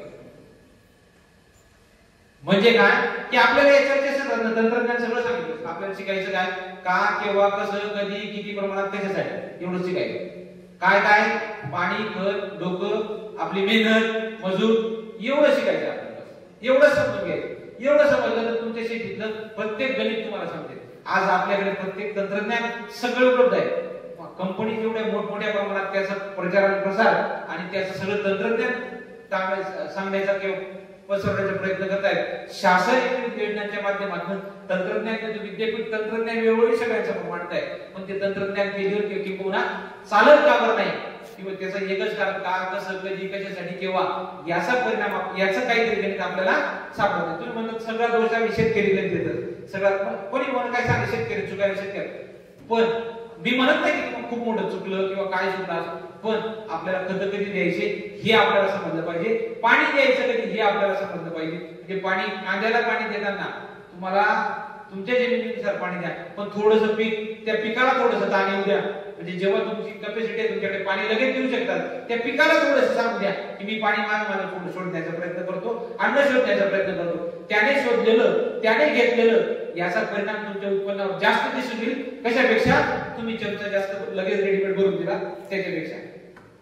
पिकाला सांगू द्या की माझी प्रतिकारशक्ती मी तयार करेल. प्रतिकारशक्ती कुठून तयार होईल? त्या जमिनीमध्ये असलेल्या घटकांपासून, तुम्ही दिलेल्या अन्नद्रव्यांपासून, तुम्ही खाऊ घातलेल्या अन्नांपासून त्या पिकाची प्रतिकारशक्ती चांगल्या पद्धतीने तयार होईल. त्या पिकाला सांगू द्या. काही येणार रोग किडी काही देखील पाहतो थोडासा शांत बस. हे पीक सांगेल आणि हे पीक तयार करेल. तेव्हा कुठे आपल्या जमिनीने आपली पिकं चांगली होतील, नाहीतर अजिबात होणार नाही. निश्चितपणे या पाणी, खत, मानव म्हणजे आपले मजूर, आपला वेळ मोठ्या प्रमाणात मी सांगितलं तुम्हाला. खत युरिया द्यायचा असेल किंवा युरिया द्यायचा नत्र द्यायचा असेल ते 25 तासामध्ये पिकाला उपलब्ध होतो. गरज कधी आहे वापसा कंडिशन ठेवा, ते वापसावर देऊन टाकायचं, पीक घेऊन टाकायचं. दाणेदार द्यायचं असेल 8 दिवस आपल्याला पाहिजे कधी त्याचे 15 दिवस आधी मला त्या गटकेला त्या 15 दिवस आधी मारल्यानंतर त्या पिकाला तेव्हा भेटेल. पोटॅश द्यायचं कधी? पोटॅशचं कारण फक्त रंग, कलर, आकार, साईज, वजन याच्यामुळे प्रामुख्याने पोटॅशचा मोठ्या प्रमाणात. आणि सगळ्यात महत्त्वाचा पोटॅशचा रोल आहे हा रेजिस्टन्स. काय? प्रतिकारशक्ती. कशाला? कमी पाण्याला प्रतिकारशक्ती, किडीला प्रतिकारशक्ती, रोगाला प्रतिकारशक्ती कोण डेव्हलप करतं? पोटॅश. जो पोटॅश आपण देतो तो पोटॅश तो त्या पिकामध्ये डेव्हलप करतो. आणि ते पिकाचं ते देताना आपण कधी पिकाला दिलं पाहिजे किंवा कशा प्रकारे दिलं पाहिजे, निश्चितपणे फवारणी मारायची असेल तर तुम्ही कधी त्या पिकाला देऊ शकता चांगल्या पद्धतीची पाहत असेल. पण खालून द्यायचं असेल तर 25 दिवसानंतर पिकाला खत देऊ नका. त्याच्या आधी पोटॅश पुरवठ्याचं पूर्ण करून टाका. युरिया देताना सुद्धा 25 दिवसानंतर देऊ नका. कारण पिकाला अन्न, प्रकाश संश्लेषण, लाईट, टेम्परेचर याच्यापासून स्वतःचं अन्न तयार करून द्या. खालून पाणी देताना धरसोड पद्धतीने ज्याला आपण म्हणतो पिकाला थोडंसं शोधू द्या, अशा पद्धतीने पाणी द्या. आणि सगळ्यात मला जर वाढ निवडताना खरीपमध्ये, रब्बीचा रब्बीमध्ये, कारण मोठ्या प्रमाणामध्ये रब्बीमध्ये पिकाला डेंगळे निघून येतात. त्या डेंगळे निघण्याचे कारण हा नुसतं वाण नाही. टेम्परेचरच्या दिवसा आणि रात्रीच्या टेम्परेचर मध्ये जास्त फरक पडला म्हणजे काय की सकाळी एकदम कडाक्याची थंडी वाढली आणि दुपारी जर चटका मारायला लागलं, ऊन चटका लागतं, तेव्हा सुद्धा हे डेंगळे निघू शकतात. किंवा नायट्रोजनचं प्रमाण जास्त झालं, युरिया जास्त दिला, तेव्हा सुद्धा हे डेंगळे निघू शकतात. पण आपल्याकडे तसं जाणवत नाही. आपल्याकडे जे 70% कारण आहे ते म्हणजे बियाण्यांमधला भेसळपणा किंवा एकत्रित बियाणं रब्बीचं खरीपमध्ये एकत्र आलं तर त्याच्याने त्याचं असे डेंगळे निघण्याचे परिणाम आपल्याला दिसून येतात. आणि निश्चित असलेलं जे काही उत्पन्न ते आपल्याला येत नाही. म्हणून माझं या आजच्या चर्चेसत्राद्वारे सगळ्यांना सांगायची विनंती आहे की 4-5 जे मुद्दे आपण थोडीशी चर्चा केली त्याच्यावर थोडासा प्रकाश निश्चितपणे टाका. हे केलं तर निश्चित आपली जमिनीच्या वरती येणारं पीक आणि त्याच्यावर येणारं वजन आणि आर्थिक फायदा आपल्याला 100% मिळेल अशी अपेक्षा या ठिकाणी व्यक्त करतो. आणि पुनश्च एकदा कृषी विभाग आणि जैन यांनी मला या तुमच्याशी चर्चा करण्याची संधी दिली त्याबद्दल त्यांचे आभार. धन्यवाद. धन्यवाद नांद्रे सर. आपण मला वाटतं हलक्या त्याने इंजेक्शन दिलं जे काही म्हणजे जास्त ह्याचा त्रास झाला नाही बस. तुम्ही जे विवेचन केलं त्याच्या अनुषंगाने मी काही मुद्दे फक्त ऍड करतो. साहेब, आम्ही कांद्याच्या शेतकऱ्यांशी जेव्हा चर्चा करताना बोलत होतो 2 मुद्दे फार चांगले उपस्थित केले. व्हरायटी म्हणजे खरीपची व्हरायटी आणि रब्बीची व्हरायटी बिलकुल अतिशय महत्वाचा मुद्दा उपस्थित केला. आमची जी विभारा व्हरायटी ती रब्बीची त्याला कधीच मोल्डिंग येत नाही तर त्याला एवढं टेम्परेचर ठेवायचं. दुसरा एक मुद्दा जो सांगितला खत व्यवस्थापनाचा. आता आम्ही 2 प्रकारे करतो, एक लागवड आणि एक पेर. फॉर एक्झाम्पल मी आता रावेर तालुक्यात काम करतो. रावेर तालुका हा काही कांद्याचा बेड, तो आहे केळीचा बेड. जैनने त्या ठिकाणी कांदा लावायला शिकतो. पण 100% पेर होते आणि ते पण मशीनने आणि 100% ड्रीप. दुसरा मुद्दा जो तुम्ही जो सांगितला रोटावेटरचा. आता आम्ही या ग्लोबल गॅपला अडॅप्ट करतो. जो तुम्ही रोटावेटरचा मुद्दा सांगितला तो एक सांगतो की ज्यावेळेस रोटावेटर करतात त्यावेळेस आम्ही सुपर फॉस्फेट किंवा DAP त्याला शक्यतो सुपर फॉस्फेट त्यांना सल्फर त्याच्यात. रोटावेटर काय बोलत का नाही जास्त रोटावेटर, कारण आपण अनुदान रोटावेटरला देतोय नाही रोटावेटर घेतो आणि त्याच्यात परत विरोधात बोलणं त्याची इम्प्लिमेंट आहे भविष्यामध्ये आपली शेती कुठे घेऊन जाईल याचा तोच मुद्दा मी मांडतो साहेब की रोटावेटरने आम्ही कॉम्पॅक्शनचा जो प्रश्न येतो तो पण आमच्या गॅपमध्ये मुद्दा आहे. जर रोटावेटर करत गेले पुन्हा बऱ्याचदा असं घडतं की पाऊस पडल्यावर एक 6 इंच फक्त ते माती पोळतं आणि जमीन कडक करतं खाली. कडक म्हणजे हार्ड करतं. जेव्हा पाऊस पडतो आपल्याला असा थोडा जरी पाऊस पडला खूप पाऊस पडला पण ऍक्च्युअली जमिनीत पाणी मुरत नाही. हा पण आमचा एक कॉन्ट्रॅक्शनचा मुद्दा आमच्या गॅपमध्ये. दुसरा मुद्दा जो तुम्ही खतांचा सांगितला, अतिशय जेव्हा मी सुरुवात केली 3-4 साली त्या लाकडाने वगैरे भरा, त्यावेळेस असं म्हणतो की कांदा पोटॅश देतात. कांद्याला सर्वात महत्वाचा घटक पोटॅश. पोटॅश जमिनीच्या खाली जे पिकं वाढतात सर्वात आवडता खाद्य आहे तर पोटॅश. जो एक मुद्दा सांगितला आहे तुम्ही रस उतरायचा, आम्ही एक पोस्ट हार्वेस्टिंग काढणी पश्चात तंत्रज्ञान, आम्ही कांदे पटल्यानंतर लगेच कधीच खांडायला लावतो. तर एक झाकायची पद्धत आहे त्याची, आणि पातीतला रस जोपर्यंत कांद्यात उतरत नाही तोपर्यंत आम्ही कांदा खांडू नका असं शेतकऱ्यांना शिकवतो. की जोपर्यंत पातीत तुम्हाला सर्व चांगली गोष्ट आहे, तुम्ही खतं देतात, पाणी देतात, परंतु कांदा उपटला की लगेच खांडतात. कांदा उपटल्यानंतर जोपर्यंत पात पूर्ण आवडली जात नाही तोपर्यंत कांदा खाऊ नका. अशा पात जर कांदा खंडा अशा पूर्ण आवडलेली पातीचा त्या वजनात घट येत नाही. तिसरा मुद्दा जो तुम्ही सांगितला की बऱ्याचदा शेतकऱ्यांना सांगतो, तुम्हाला जर त्या 2.5 लाखाच्या रुपयाच्या ह्याच्या की तुम्हाला साईडचे पैसे भेटणारे का वजनाचे. बऱ्याचदा शेतकऱ्याचा मला कांदा मोठा आवडला. हा मुद्दा थोडा बाजूला जर सांगितला सारला तर आपल्याला केव्हाही वजनावर पैसे भेटणार. तर 2 कांदे जेवढे वजन देतील तेवढा एक कांदा वजन देणार. हा एक मुद्दा हे करू शकतो. दुसरा मुद्दा तुम्ही जो हे केला सॉइल टेस्टिंग, आम्ही त्याच्यावर बऱ्याचदा असं सांगतो की आपण जेव्हा आजारी पडतो बऱ्याच डॉक्टरांकडे जातो, लाईनीत बसतो, तो पहिले सांगतो रक्तलघवी तपासून ये. तो कितीही मोठा डॉक्टर असला तर तू काय सांगतो, पहिले रक्तलघवी तपासून ये मग तुला मी करू. तसंच हे आहे, सरांनी जसं सांगितलं की माझ्या याला काय औषध फवारू, ते न तपासता किंवा न सांगता ते मुश्किल आहे. तिसरा एक मुद्दा थोडासा पीक संरक्षणाचा जो आहे साहेब, आम्ही जे लाख त्रिकोणाचे औषध आहेत ते आम्ही रेकमेंड करतो, शक्यतो हिरव्या त्रिकोणाची, ज्याचा रेसिड्यू त्या कांद्यात कमी राहील किंवा राहणार नाही अशी औषधं आम्ही शिफारस करत असतो. जेणेकरून आणि कोणत्याही कंपनीचा असा ब्रँड नाही सांगत जे मार्केटला चांगलं आहे त्याचा रेसिड्यू फ्री अशी औषधं आम्ही सांगतो. जास्त काही वेळ घेत नाही. काही कांद्याबद्दल शंका असतील तरी नांद्रे चांगले तज्ञ आपल्याला लाभलेले आहेत. आपल्यालाही आम्हालाही काही नॉलेज मिळेल तर आम्ही त्यांच्या शेअर करू, त्यांना विचारू. मी आमच्या बराटे साहेबांना विनंती करतो की ड्रीप व्यवस्थापन, ड्रीप आणि पाणी व्यवस्थापनावर त्यांनी विचारलं.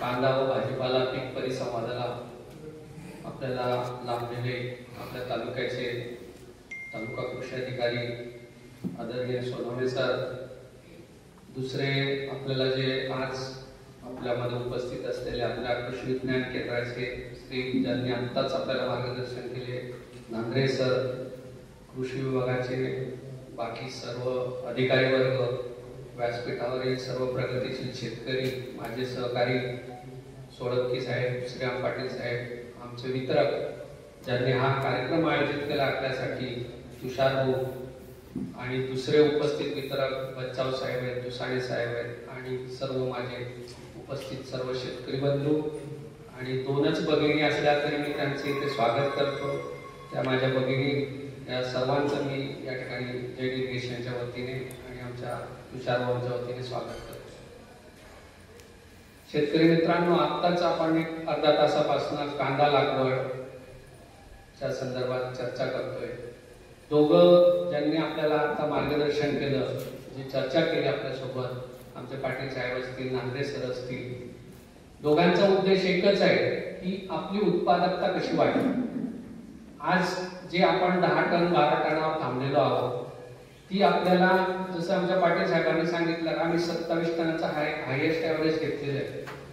ते का घेतलेलं आहे, कशा पद्धतीने घेतलेलं आहे, आपण का घेऊ शकत नाही. सर्व आजचा जो चर्चेचा जर सारांश बघितला तर आपला उद्देश हाच आहे की तंत्रज्ञान कुठे गेलेलं आहे आणि आपण कुठे आहोत.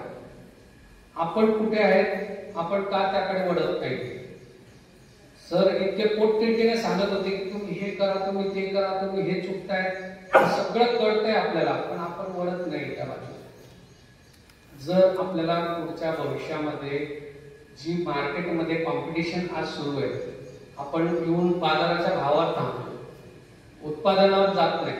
आपण चर्चा कुठे करतो, कांद्याचे भाव 4 रुपये झाले, कांद्याचे भाव 3 रुपये झाले, पण आपण कधी उत्पादनावर चर्चा करतो का, की मला 10 टनावरून 20 टनावर जायचं असेल तर मला काय करावं लागेल. जर मला 20 टन उत्पादन मिळालं आणि 4 रुपये जरी भाव मिळाले तरी मला परवडणार आहे. कारण जे 10 टनासाठी मी मेहनत घेतोय ते 20 टनासाठी पण तीच मेहनत घ्यावी लागणार. 10 टनासाठी मला शेतात जावंच लागणार आहे, 20 टनासाठी सुद्धा शेतात जावंच लागणार आहे. मग हे करायचं कसं, हे होईल कसं. तर याला जर आपण तंत्रज्ञानाची जोड दिली, आता मगाशी आमच्या साळुंखे साहेबांनी सांगितलं, सोडती साहेबांनी, की आमच्या रावेरच्या शेतकऱ्यांनी 27 टन कांदा घेतला. रावेरचा शेतकरी जर तुम्ही बघितला तो 100% केळी उत्पादक आहे आणि केळी पीक निघाल्यानंतर ह्या दिवसामध्ये ते गहू पेरत होते. गेल्या 12-13 वर्षापासून आम्ही त्यांना टर्न केलं गव्हावरनं कांद्यावर. त्यांनी ते तंत्रज्ञान ऍक्सेप्ट केलं, टेक्नॉलॉजी अडॉप्ट केली. गव्हापेक्षा त्यांना इथे उत्पादन जास्त दिसलं म्हणून ते 100% कन्वर्ट झालं. जिथे आमची 2 एकर सुद्धा कांद्याची लागवड नव्हती तिथे 1200 एकर कांद्याची लागवड, जो की तुमच्या एरियामध्ये 1200 एकर आम्ही पूर्वी करत होतो, आज 300 एकरवर आहे. कारण आपण तंत्रज्ञान स्वीकारलं नाही, आपण मागे राहिलो. आपण फक्त हा विचार निगेटिव्ह पद्धतीने केला, कंपनीला कांदा पाहिजे, कंपनी भाव देत नाही, कंपनीला हे करावं लागतं, आम्हाला इतकं लांबून यावं लागतं. मान्य आहे, सगळ्या गोष्टी तुमच्या हातात नाही, माझ्या हातात नाही, ज्या आहे त्या कराव्याच लागणार. मग आपल्याला हे जर तंत्रज्ञान अवगत करायचं असेल, मी एक प्रश्न तुम्हाला विचारतो की आपल्यापैकी किती शेतकरी कांद्याला ठिबक सिंचन वापरतात किंवा तुषार सिंचन वापरतात उपस्थितांमध्ये? फक्त एकटे. इतर पिकांसाठी किती शेतकरी वापरतात? कांदा सोडून कापूस असेल, ऊस असेल किंवा दुसरं कुठलंही पीक असो. हे बघा, आज उपस्थित 50-40 लोकांमध्ये एकमेव शेतकरी की तो फक्त ठिबक सिंचनचा अवलंब करतो. आपल्यासोबत साहेब बसलेले आहेत की जे आपल्याला 75% अनुदान त्या ठिबकवरती देत आहेत. मागे पुढे देतात तो भाग सोडून द्या, वर्षभरात कधीतरी पैसे मिळतात तो भाग विसरून जा. शासन ज्या दिवशी तुम्हाला मदतीसाठी 75% अनुदान देते त्याच्या मागे काहीतरी टेक्नॉलॉजी आपल्यापर्यंत पोहोचवावी हा त्यांचा उद्देश आहे, कंपनीचा उद्देश आहे. मी ते बोर्ड लावलाय, सामान ठेवलेलं आहे, सगळं साहित्य ठेवलंय, त्याच्यावर शब्द लिहिलेले आहे, पाणी थेंबाने पीक जोमाने. त्याचा जर आपण अभ्यास केला त्या 4 शब्दांचा तर तुम्हाला तिथेच उत्तर सापडेल की आपली चूक होती. आपण कांद्याची लागवड करतोय, पर्टिक्युलरली आपण कांद्यावरती बोलूया. कांद्याच्या लागवड करत असताना तुम्ही कशा पद्धतीने लागवड करता? वाफे तयार करतात. वाफे म्हणजे कसे? होल असतात तुमचे ना. समजा आपण जर आता मोबाईलचं मी झाकण काढून ठेवलं म्हणजे असा तुमचा वाफा झाला, हा धुरा झाला आणि वाफा, असेच तुमचे वाफे असतात. आता साहेबांनी तुम्हाला कांद्याच्या मुळांची रचना सांगितली, माझा त्याच्याबद्दलचा विषय नाहीये. मूळ हे कांद्याचं जमिनीच्या खाली आहे. आपण पाण्याचं व्यवस्थापन करतोय, ठिबक सिंचन शासन आपल्याला अनुदान देते. मगाशी साहेबांनी हे विषय काढला त्यांच्या भाषणातनं की जास्त पाण्यामुळे आपली शेती करावी. किती शेतकऱ्यांनी अभ्यास केलाय की कांद्याच्या पिकाला पाणी किती लागतं? वर्ष जे काही 4 महिने 3 महिन्याचं आपण पीक काढतो त्याला पाण्याची गरज किती असते? किती असते? नाही मोजू शकत. पण मित्रांनो, आज आपण कांद्याला पाणी भरतो किती आहे? हजारो लिटर आपण त्या वाफ्यामध्ये पाणी भरतो. मला सांगा, आपल्या घरी बाळ जन्माला आल्यानंतर जन्म झाल्याबरोबर आपण त्याला दूध देतो किंवा त्या आईचं तिला दूध दिलं जातं त्या बाळाला. त्या दिवशी पण तो जेवण करतो आणि शेवटच्या दिवशी जेव्हा टीव्हीवर जातो त्याच्या 2 दिवस आधी पण जेवण करतो, मधल्या काळामध्ये जेवण करतो. मग जर त्याला त्याच्या अवस्थेप्रमाणे त्याच्या गरजेनुसार त्याला जर जेवण आणि पाणी लागत असेल तर आपण पिकाच्या बाबतीत सुद्धा तंत्रज्ञान शिकलं पाहिजे.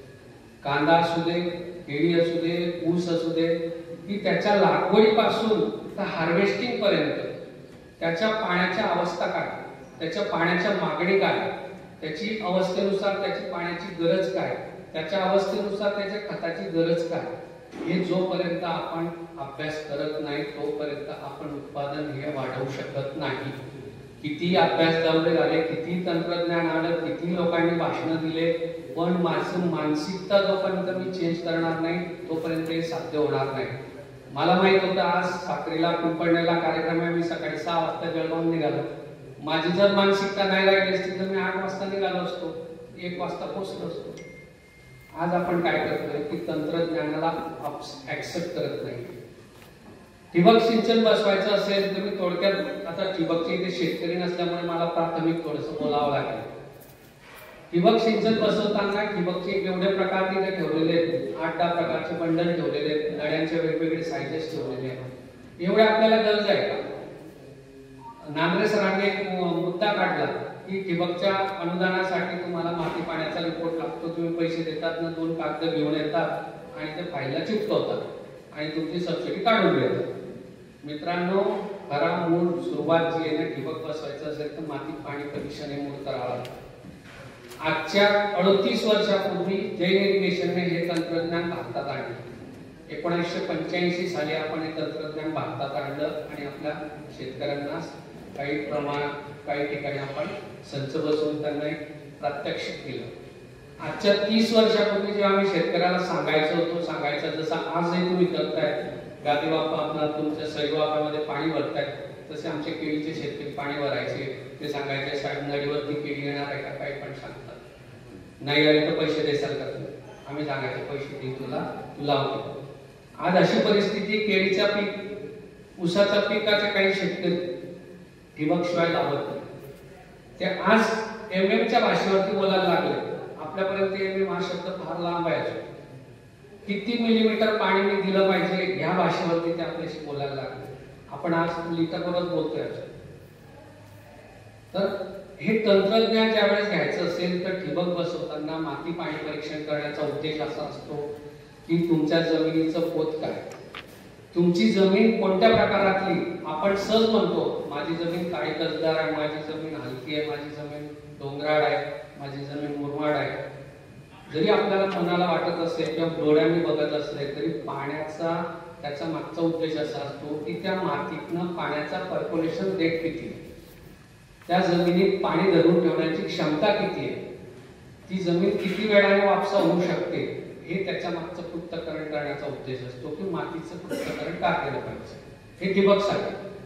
दुसरा उपयोग असा असतो की त्या मातीमध्ये काय घटक आहे, कुठले जीवाणू, आपल्या कुठले खत त्याच्यात उपलब्ध आहे, ते आपल्याला उपलब्ध होऊ शकतात का आणि त्याच्यासाठी काय केलं पाहिजे की जेणेकरून आपल्या खताच्या मात्रा कमी होतील.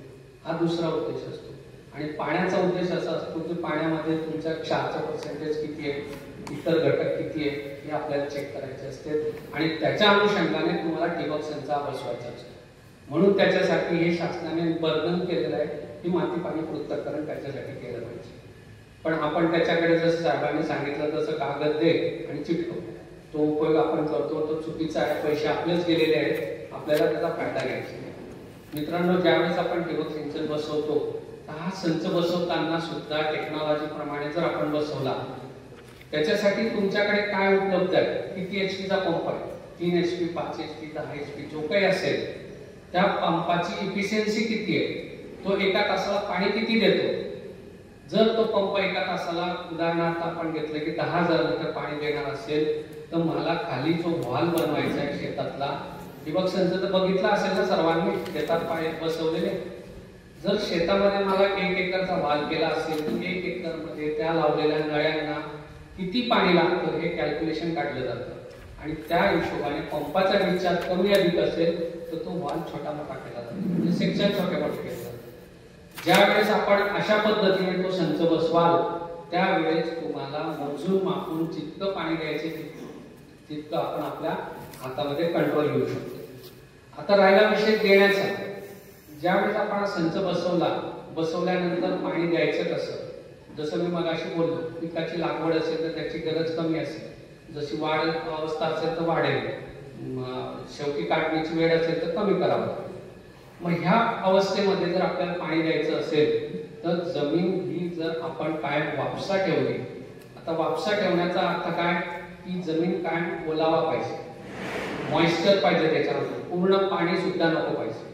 जसं एक एक्झाम्पल द्यायचं झालं, आपण घरी आपल्या घरी तुळशीचं वृंदावन असतं, आपण तुळशी वृंदावनमध्ये सकाळी एक तांब्याभरच पाणी टाकतो आणि ती दिवसभर जर माती बघितली तर ती बोटाने सुद्धा अशी इझिली कोरली जाते. ती काय असते, मऊ असते, अशी आपण त्याला म्हणतो मऊ भोगराळ माती असते, एकदम भुसभुशीत असते. सिच्युएशन तशी जर तुम्ही जमिनीमध्ये कायम ठेवली तर तुमच्या जमिनीमध्ये हवा, अन्न, द्रव्य, पाणी, खेळती सगळ्या गोष्टी, जमीन पोरस असली तर कुठलंही पीक असेल तर त्याचे जे काही मुळांची रचना असेल त्याला अन्न द्रव्य घेण्यासाठी पोषक. आता आपण कांद्याचं एक्झाम्पल घेऊ. आज आपण कांद्याची लागवड गादी वाफ्यामध्ये करतो, आपला सरी वाफ्यामध्ये करताय. तुमचा जो वाफा असतो तो खोल असतो, खड्डा केलेला असतो, काय असेल 4x4 किंवा 5x5 जे काही असलं अंतर, आणि त्याच्यामध्ये तुम्ही जे काही 5-6 लागवडी पद्धतीने 5-7-10 ओळी अशा लावता, 4-4 इंचावरती रोपं लावता. आता पाणी देण्याची जी पद्धत आहे 2 प्रकारे करते. आता मी टेक्नॉलॉजीचा वापर करणार आहे तर मी सांगेन की तुम्ही करत असलेली पद्धत आउटडेटेड आहे, ती बंद झाली पाहिजे. मला ठिबक विकायचंय म्हणून म्हणेल तर तुमचा म्हणण्याचा उद्देश असेल तर मी म्हणेन उत्तर यस, मला ठिबक विकायचंय, मला धंदा घ्यायचा. पण मला एकच वेळा तुमच्याकडनं धंदा घ्यायचा आहे. एक वेळा ठिबक विकल्यानंतर तुम्हाला 6-7 वर्ष त्याच्यावरती तुमचे वेगवेगळे पिकं घ्यायचे.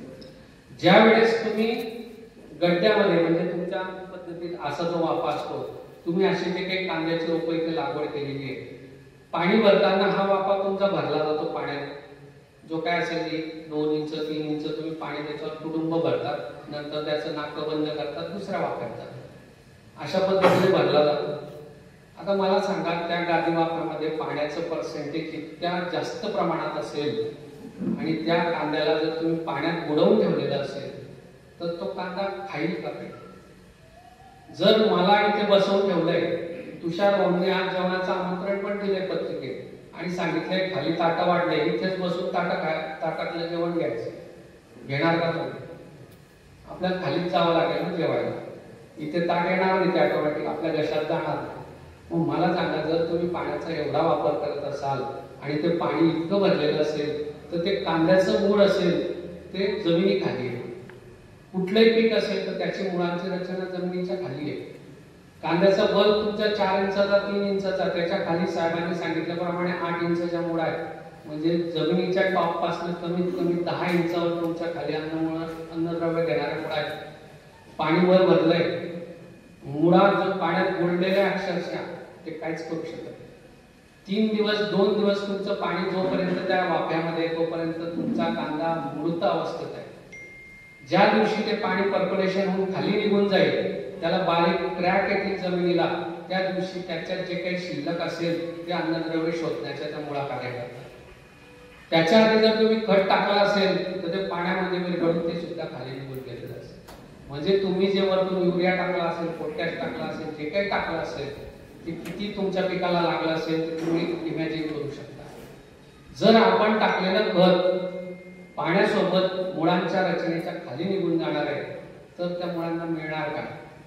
आणि नंतर वापसा सिच्युएशन मध्ये जरी तुम्ही खत फेकलं, खत कुठे पडणार? जमिनीवर. मुळा कुठे? जमिनीच्या खाली. कुठली मुळ अशी आहे की ती जमिनीच्या वर आली आणि जेवण करून खाली गेलेली आहे का असं पीक तुमच्याकडे? मग जर अशी सिच्युएशन असेल ना, आपण उत्पादन वाढवायची जर अपेक्षा करत असेल तर कसं तुम्हाला मिळणार?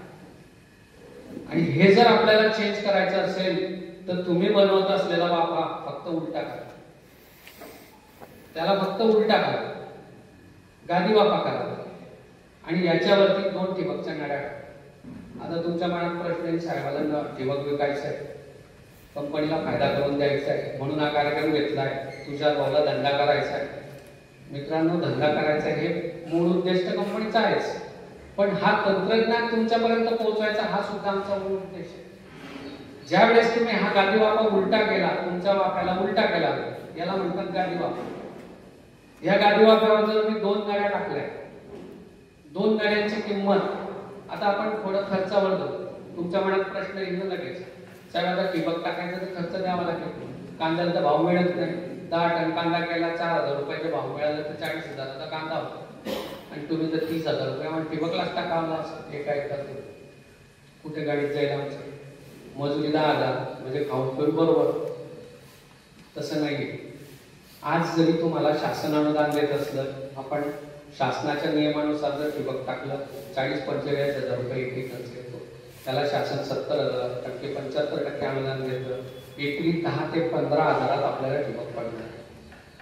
एका एकरला किती खर्च येणार आपल्याला ठिबकला? 15,000. मला आता तुम्ही गणित सांगा, तुमच्या कांद्याचं ड्युरेशन किती आहे? किती वेळ चालतं? 3 महिने 4 महिने? 3.5 महिने तर कमीत कमी आहे. एका महिन्यामध्ये पाण्याच्या किती पाड्या होतात? 2, 3, आपण 3 पकडू, ऍव्हरेज 3 पकडू. 3 महिन्याच्या किती झाल्या? 9, 10 पाड्या. एका पाड्याला, एका बिघाला किती दिवस लागतात? 1 दिवस, 2 दिवस, 8 तासात लाईन मध्ये होऊन जातं. 1 बिघा एका दिवसात नाही होत, 2 दिवस लागतात एका बिघाला. मोकळं पाणी भरायला लाईट 8 तास असते, त्यात पण 2 तास फॉल्ट होतं.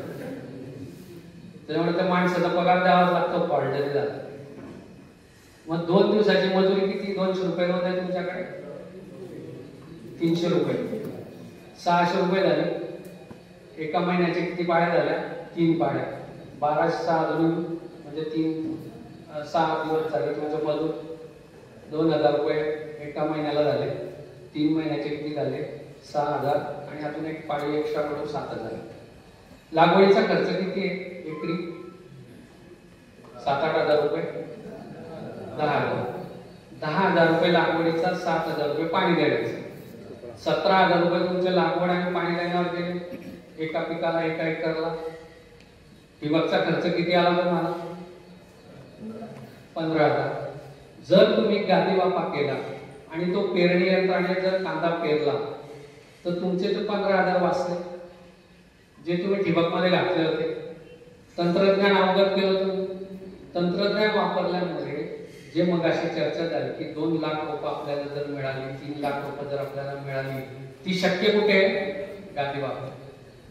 जर गादी वाफ्यावरती तुम्ही लागवड केलेली असेल किंवा पेरणी केलेली असेल तर ते तुम्हाला तिथे 2.5 लाख रुपये, 2 लाख जे काय पाहिजे ते मिळाले. आणि 100 ग्रॅम 70 ग्रॅम जरी कांदा पकडला तर 20 टनाला काही अवरेजला कुठे आपल्याला शंका नाही. मित्रांनो, खर्च तिथेच जाणार. पण हा खर्च तुमचा फक्त 1 टाइम आपण कॅल्क्युलेशन करतोय. पण एकदा घेतलं तर ठिबक हे तुम्हाला काय फक्त पुढच्या वेळेस भंगारमध्ये फेकायचं आहे का? कांदा झाला म्हणजे त्याला मल्टिपल तुम्ही वापरू शकता.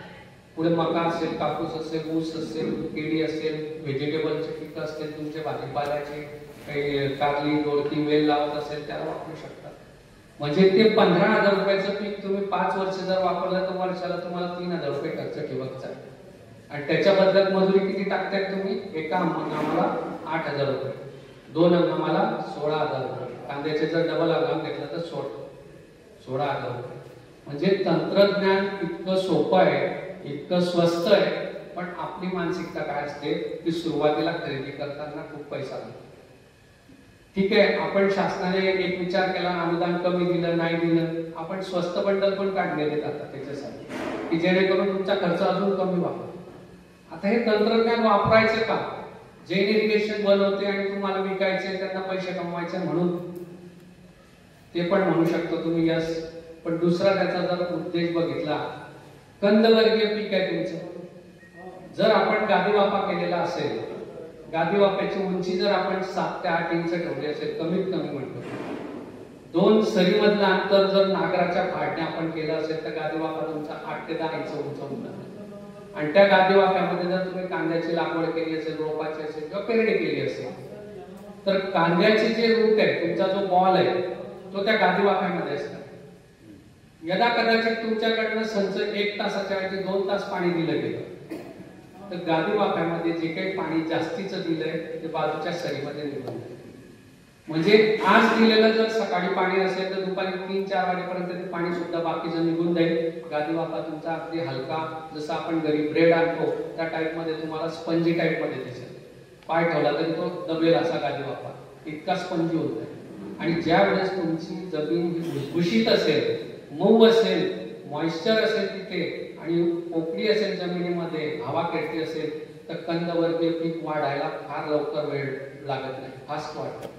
आणि ज्या वेळेस तुम्ही तुमच्या सरी वाफ्यामध्ये पाणी भरून ठेवता त्यावेळेस जमीन सुद्धा ही कॉम्पॅक्ट झालेली असते, जमीन सुद्धा ही दाबली गेलेली असते. पाण्याने ती दाबली गेल्यामुळे काय होतं की कॉम्पॅक्ट झाल्यामुळे तर कांद्याची वाढ होण्यासाठी त्याला जमिनीला संघर्ष करावा लागतो, जमीन फोडावी लागते आणि जमीन फुटल्याशिवाय त्याची डेव्हलपमेंट होत नाही, त्याला संघर्ष करावा लागतो. या ठिकाणी संघर्ष हा त्या पिकाला येत नाही, मुळांना सुद्धा येत नाही.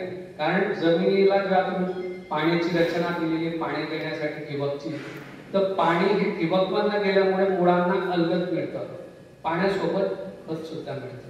आणि आपण पाणी इतकंच देणार आहे की 8 इंचच फक्त जमीन ओली करायची आपल्याला, 8 ते 10 इंच, आणि त्याच्यापेक्षा जास्त ओली झाली तर ते लीच आउट होणार आहे. पण तेवढ्या वेळाने आपल्याला भाग बदलवून टाकायचं, आपल्याला जास्त वेळ द्यायचा नाही. जर आपण अशा पद्धतीने ते पाणी जर त्याला दिलं तर तुम्हाला जे आता आपण चर्चा करतोय की 12 टनावरून 20 टनावर जायचं असेल तर आहे तीच मेहनत घ्यायची आहे, याच्यात फार काही वेगळं करायचं नाही. टेक्नॉलॉजीचा जर आपण वापर केला तर हे सगळं साध्य आहे. आणि हे साध्य आहे हे प्रूव्ह करायची तुम्हाला गरज नाही, ऑलरेडी तंत्रज्ञान प्रूव्ह झालेलं आहे. तुम्हाला शेतावरती प्रयोग करायची गरज नाहीये. आज आमचा राव्याचा शेतकरी गव्हावरनं कांद्यावर का गेला? कारण त्याला 25 टन ॲव्हरेज उत्पादन मिळते, 7,000 रुपयाचा भाव मिळतोय, 25-200 म्हणजे जवळपास 2-2.5 लाख रुपये त्याला उत्पन्न मिळतंय, जिथे गव्हामध्ये त्याला 5-50 हजाराचे गहू होत होते. आणि दुसरं त्याला बेनिफिट असं होतं, कांद्याच्या जसं सरांनी सांगितलं 10 इंचाची मूळ असते, अर्धी मुळी जमिनीत गाडली जाते, आपण कांदा उपटतो त्यावेळेस त्याचा जो बायोमास असतो, त्याचे जे काही आपल्याला कल्चर मिळतं ते पुढच्या पिकासाठी फायद्याचं होतं. जे ह्या गोष्टी त्यांनी अडॉप्ट केल्या म्हणून ते तंत्रज्ञान त्यांनी स्वीकारलं आणि ते त्या विषयावरती गेले. आता जसं हे मी मगाशी तुम्हाला सांगण्याचा उद्देश काय की आपल्याला आपली उत्पादकता जर वाढवायची असेल, पीक सशक्त व्हायचं असेल, त्याला रोग किडीचं नियंत्रण कंट्रोलमध्ये ठेवायचं असेल तर तुम्हाला पीक हे चांगल्या बालपणापासून ते शेवटपर्यंत चांगल्या अवस्थेत जर तुम्ही ठेवू शकले तरच तुम्हाला ते शक्य आहे. मित्रांनो, याच्या पुढचं तंत्रज्ञान जर अजून विचार केला आपण, आज मोबाईलवरती तुम्हाला बॉल कंट्रोल करायची सुद्धा सिस्टीम उपलब्ध झाली. मी फक्त तुम्हाला मॅन्युअली बोलतोय, पण आज आपली परिस्थिती अशी आहे की इलेक्ट्रिसिटी तुमच्या ताब्यात नाहीये. इलेक्ट्रिक कधी सकाळची असते, कधी दुपारची असते, कधी रात्रीची असते. वॉल बदलायला आपल्याला जाणं शक्य होत नाही. आपण 1 वेळा 2 वेळा 3 वेळा वॉल लावून देतो आणि पंप रात्रभर चालतो आणि दुसऱ्या दिवशी वॉल बदलवतो. अननेसेसरी पाणी पण वेस्टेज जातं. मित्रांनो, आज याच्यासाठी ऑटोमेशन सिस्टीम उपलब्ध झालेले आहे. आज बरेचसे शेतकरी आपल्याकडे असे आहेत, तुमच्या जवळच इकडे जर तुम्ही ताराबादच्या पुढे गेले तर भरपूर शेतकऱ्यांनी ऑटोमेशन लावलेले आहे. द्राक्ष बागायतदारांनी, आमच्या एरियात केळी बागायतदारांनी लावले, कापसाच्या शेतकऱ्यांनी ऑटोमेशन लावलेले आहेत. का? त्यांच्याकडे पाणी भरपूर आहे. जो रावेर पट्टा आहे तो धरणाच्या काठावर आहे, नदीच्या किनाऱ्यावर आहे, पाण्याची कमतरता नाही आहे त्यांच्याकडे. पण पाण्याचं आणि खताचं नियोजन हे प्रॉपर व्हावं ह्या उद्देशानेच त्यांनी ते ऑटोमेशन लावले. आणि कोणतंही पीक असेल तर त्याला पाणी आणि खत याचं व्यवस्थापन जर व्यवस्थित असेल तर ते पीक केव्हाही तुम्हाला फायदा देणार. नैसर्गिक आपत्ती सोडली तर सगळं 80% कंट्रोल तुमच्या हातात. आणि हे जर आपण चुकवलं तर तुम्हाला किती व्हरायटी चांगली आणली, काही तंत्रज्ञान वापरलं तर त्याला काही फायदा नाही आणि त्याच्यात काही रिझल्ट मिळणार नाही. जे मिळणार ते आपल्याला ऍक्सेप्ट करावं लागतं आणि पुढे जावं. आपल्याला हे तंत्रज्ञान चेंज करावं लागणार आहे. आता ह्या ऑटोमेशन मध्ये आज आपण घरी बसून मोबाईलवरती बघू शकतो की माझ्या शेतातला कोणता वाल चालतो. आज माझ्या शेतातला 1 नंबर वालला खताचं प्रमाण गेलं का, कुठलं खत गेलं, युरिया गेला का, पोटॅश गेला का, मायक्रोन्यूट्रिएंट कुठलं गेलं, ते आपण त्या प्रोग्राम मध्ये चेंज करू शकतो. प्रोग्राम मध्ये सांगू शकतो की 1 नंबर वालला युरिया दे, 2 नंबर वालला पोटॅश दे, 3 नंबर वालला मायक्रोन्यूट्रिएंट. तुम्ही ती प्रोव्हिजन त्या ठिकाणी करून ठेवायची असते. फर्टिलायझर टँक असतात किंवा मोठ्या टाक्या असतात, त्याच्यामध्ये खत टाकून द्रावण तयार करून ठेवावं लागतं लिक्विड स्वरूपात.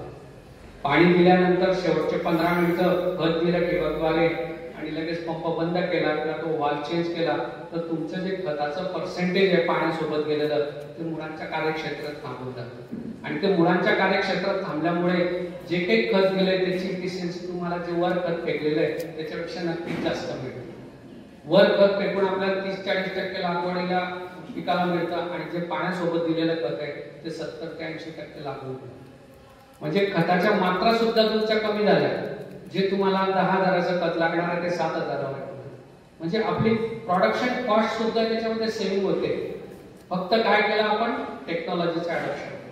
आणि जोपर्यंत आपण हे टेक्नॉलॉजीचं अडॉप्शन करणार नाही तोपर्यंत आपण याच्यात सक्सेस होणार नाही. आपण कितीही सेमिनार घेतले, किती इथे चांगले वक्तव्य करण्यासाठी वक्ते आले तर त्याचा काही फायदा नाही. आपल्याला मानसिकता चेंज करावी लागणार आहे. आपल्याला ठिबक सिंचनचा अवलंब करावा लागणार आहे.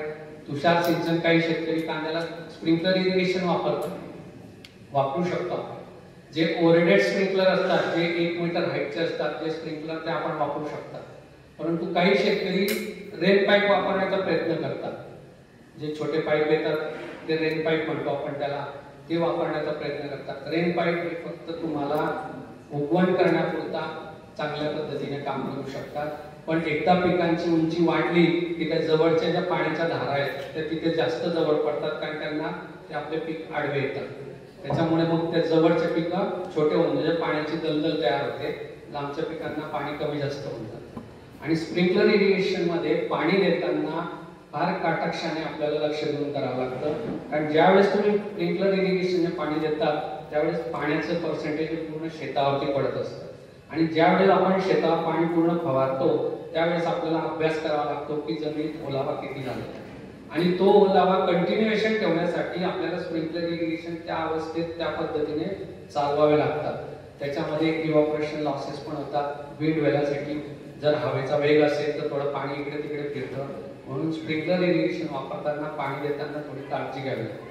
त्याच्यातनं जसं मलेभाषी सरांनी सांगितलं, नांगरे सरांनी, की तुम्ही पातीवरती जर स्प्रेइंग केलं, फर्टिगेशन केलं तर ते अजून कार्यक्षमता होते कारण पातीतला रस हा कांद्यात जातो. स्प्रिंकलर इरिगेशन मधून हे शक्य होतं जर तुम्ही त्याच्यातनं काही फोलियर स्प्रेडिंग वगैरे केले, स्प्रे केले किंवा कीटकनाशक स्प्रे केले तर ते फायद्यात पडतात. पण पाण्याचं नियोजन मात्र काटकक्षाने करावं लागतं. जे ड्रीप मध्ये साधारणपणे इझिली ऍक्सेस म्हणजे सगळ्यांना ऍक्सेस असतं करू शकतो आपण. ते आपण ड्रीप मध्ये खतं पण देऊ शकतो आणि पाणी पण देऊ शकतो. आणि दुसरं ठिबकचा वापर आपण हा मल्टिपल करू शकतो कारण पीक निघाल्यानंतर कापूस असेल, ऊस असेल, तूर असेल, हरभरा असेल किंवा दुसरं सोयाबीन असेल त्याला सुद्धा आपण ते मल्टिपल वापरू शकतो.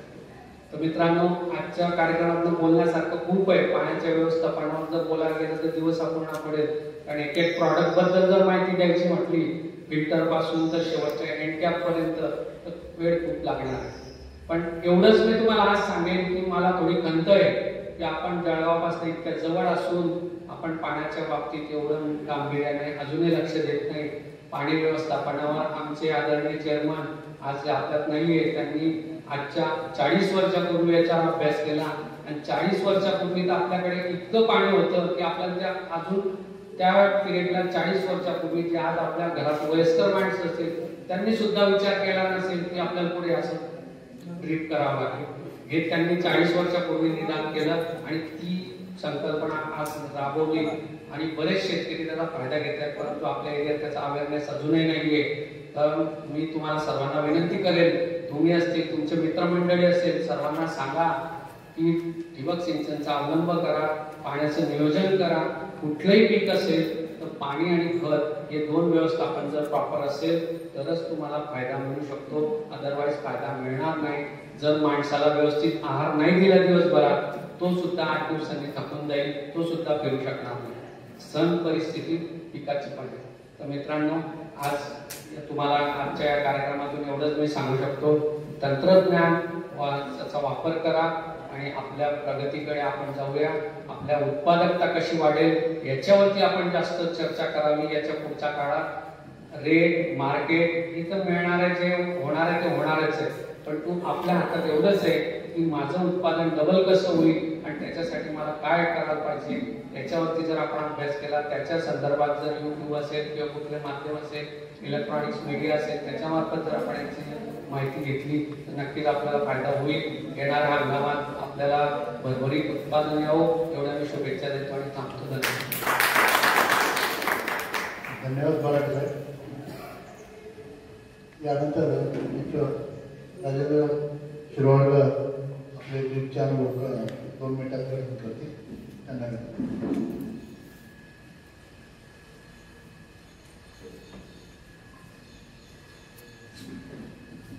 आता मी व्यासपीठ आणि इथं जमलेल्या सर्व माझ्या शेतकरी बांधवांना मागाशी मी प्रश्न विचारला साहेबांनी, बराटे साहेबांनी की बुवा कोणाकोणाचं पीक आहे शेतामध्ये, तर नेमकं एकाच जण होते. पण मी स्टेजवर बसल्यामुळे मी काय हातांचं करू शकलो नाही. तर मी त्यासाठी उभा आहे आता की मी नाशिकहून आलोय. मी सेवानिवृत्त अधिकारी, पाटबंधारे खात्याला नोकरी करायचं, पण मला शेतीची खूप आवड आहे, खूप म्हणजे खूपच आवड आहे. की दररोज सकाळी माझे 4 तास फोनवर चालू असतात आणि मी नाशिकहूनच याच्यासाठी आज आलो आहे. तर मला तिथून ड्रीपची खूप माहिती घ्यायची होती आणि आज माझं जे कांद्याचं क्षेत्र आहे जवळपास 80% क्षेत्र हे ड्रीपवरच आहे. आणि मला म्हणजे काय की डायबिटीस पेशंट, मला आली भूक, मला तर जेवायला जायचं होतं, पण तरी म्हटलं 2 शब्द बोलू. का बोलायचं, बराटे साहेबांचा एक मुद्दा मला पटलेला आहे की लेबरमध्ये आपण लेबर कॉस्टमध्ये आपण सेव्हिंग करू शकतो आणि वाचू शकतो. तर माझं उदाहरण सांगतो. माझे 2 मुळे माझे शेतकरी बांधव आहेत माझ्याशी जोडायचे. एक खर्चामाळा वर चालू दोन्ही 12 एकरचे आहेत. तर माझ्या वरच्या माळामध्ये माझं सर्व ड्रीप आहे, तिथं जागाच नव्हता मागचा. तर माझं ड्रीप असल्यामुळे विदाऊट जागल्या पाणी भरा माणूस असताना मी ते उत्पन्न काढलेलं. आणि सर माझा कसं आहे का, मी सांगतो मी पेशीत उभं राहिलो. सर माझा माझ्या एका क्षेत्रामध्ये आजोबा शेतकऱ्यांना विचारा 30 गुंठ्यामध्ये 60 पाले झाले 12 एकाच मध्ये झालं का, इतर ठिकाणी झालं. मला इतर ठिकाणी कसं होईल त्यासाठी मी आज आलो एकाच. तर मजुरी वाचली. तो जो खर्चाला जागा होता तो फक्त 12 बदलून यायचा पाण्याचा लाईन बघून, म्हणजे तो खर्च वाटला एक पेशीपैकी. आणि नंतर साहेबांनी जो मुद्दा सांगितला होता आपल्या सोळंकी साहेब, तो मुद्दा की एका एकरमध्ये किती प्लांट आले पाहिजे. ते मी 3 लाख प्लांट करतो, 3 लाख. आणि एक आता माझे जो लेबर जे आहे ना, मी कोणतेही कधी उक्त देत नाही. आणि लोकांना काय वाटतं गावाकडे सांगतात की साहेब बाबा साहेब खूप पैसे आहेत, तसं नाही. अगदी उलट आहे. मी माझं जे बालपण आहे ना, मी वाणी लोकांमध्ये गेले, ब्राह्मण लोकांमध्ये, माझ्या एवढा कन्व्हिन्स करूच नाही. त्याच्यात माझी आई शिक्षिका होती, शिक्षिकेचे मुलं कसं असतात हे तुम्हाला माहिती. त्याच्यावर खर्च करत नाही, खर्च खूप काटकसर करत असतो, खर्च तर खूप कमी होतो. आता साहेबांनी सांगितलं की आधी खत दिलं पाहिजे. खरंच आधी खत टाकतो, सिंगल सुपर फॉस्फेट टाकत असतो सुरुवातीला गाड्यांच्या वेळेस.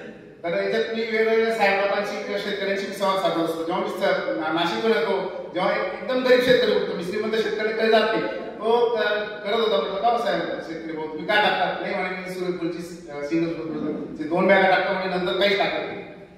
ते एक मार्गदर्शन घेऊन मी सिंगल सुपर टाकतो. आणि नंतर काय केलं की जेव्हा लागवड आहे ना, डायरेक्ट उत्पन्न देता मी रोजंदारी लावतो.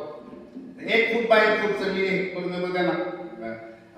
काड्या घेतल्या, काड्याला दोरी बांधून 1 फूट आणि 1 स्क्वेअर फूट मध्ये सांगतात 9 ते 12 रोपं आलीच पाहिजे असं त्यांना स्पष्ट ऑर्डर असतं. नाही आलं त्यांना रोज देत नाही. ते लेबर खूप संतापतात, पण त्यांना काही एकदम कंपल्सरी करत नाही. सरासरी 9 ते 10 रोपं 100% येतात. तर माझी प्लांट जी संख्या आहे ना ती मेंटेन होती. एवढंच बोलायचं होतं. नमस्कार. ठीक.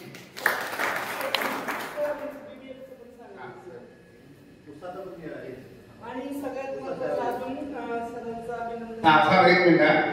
बरं महत्वाचं एक महत्वाचं असं आहे की मला जे ड्रीपचं आहे ना सरांना राहिलं तुषार शेट्टी फार खूप मला मदत केली आहे की ही जी माझं 25 एकर जमीन आहे ना त्याचं 20 एकर माझं सर्व ड्रीप झालेलं आहे. त्याच्यात तुषार साहेबांचं डिपार्टमेंट म्हणजे साहेबांचं शेतकरी स्टेट गव्हर्नमेंटचे ते सर्वांचं सहकार्य लावलंय. आपले सत्ती साहेब म्हणा, योगेश सोनवणे साहेब म्हणा, सर्वांनी आणि मला त्याचं पूर्ण सबसिडी मिळाली. असं नाही की रो फूट म्हणजे 10 ते 12 एकर 15 एकर रुपयामध्ये जे आपल्याला एकरी होतं ना खर्च, तर ते कमीत कमी खर्चात माझा 8 वर्ष चाललंय.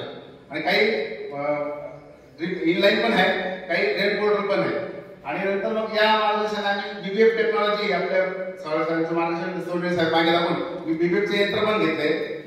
बीबीएफच्या यंत्राद्वारे मी सोयाबीनची लागवड पण केली.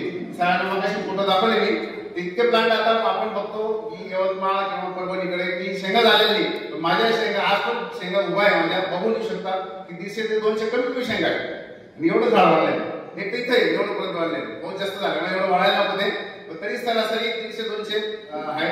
आणि मी आकडे ठेवून सांगत नाही, कमीत कमी 12-13 क्विंटल मला कसंही सीझन राहावं, पाऊस कमी पडो जास्त पडो तेवढं उत्पन्न येतं, हमखास येतं. आणि परत जैनच्याच माध्यमातून मी साहेबांना बोलतो मागे की बाबा तुमचे जैनचे जळगावचे लोक बोला की जैन इरिगेशन सिस्टीम करून त्यांच्या मार्गदर्शनाने मागच्या वेळेस मी माझे खूप स्वप्न होतं माझं 20 वर्षापूर्वीचं की एकरी 100 टन काढायचं असं, पण नोकरी तसेपर्यंत मला ते शक्य झालं नाही. मी 2021 साठी रिटायर झालो आणि तुषार शेठच्या मागे लागून मी 5 एकर मध्ये जैन इरिगेशन सिस्टीम राबवली आणि मला एकरी 160 टन उत्पन्न काढलं होतं. आणि ती पण मी काय करतो एकरी 160 टन कसं काढलं, 7 फूट सरी होती. 7 आपण 4 फूट घेतो ना, 4 फूट नव्हती 7 फूट सरी मध्ये काढले. तर 7 फूट सरीचं मी त्याच्यात खूप मार्गदर्शन घेतलं, वेगवेगळ्या शेतकऱ्यांना भेटलो. श्रीराम शेट्टी तुम्ही नाव ऐकलं असेल, काका काका चेअरमन, त्यांना प्रत्यक्ष भेटलो. त्यांनी माझ्यासाठी 1.5 तास वेळ दिला होता. माझ्या डोक्यामध्ये 8 किंवा 9 फूट बसलं होतं, त्यांनी मला 7 फुटावर आणलं. साहेबांनी 7 फूट करा म्हणे, तुम्ही असा साहेब तुम्ही लांब टाका म्हणे. 7 फुटावर मला आले. आता मी 5.5 फूट 6 फूट असे प्रयत्न करतोय. आणि या वर्षी मी आता सांगतो पूर्वांध्रमध्ये 126 टन माझं निघणार म्हणजे निघणार. मी जरी नाव राहतो फक्त आपल्या शेतकरी काय करतात, साहेब लोकांचं ऐकत नाही, म्हणजे अधिकारीच असतात शेतकरी अधिकाऱ्यांचं म्हणायचं ऐकत नाही. त्यांना वाटतं मीच खूप मोठा, आणि शेजारच्या शेतकऱ्यांनी सांगितलं तेच ऐकत असतात. मी शेजारच्या शेतकऱ्याचं मुळीच ऐकत नाही.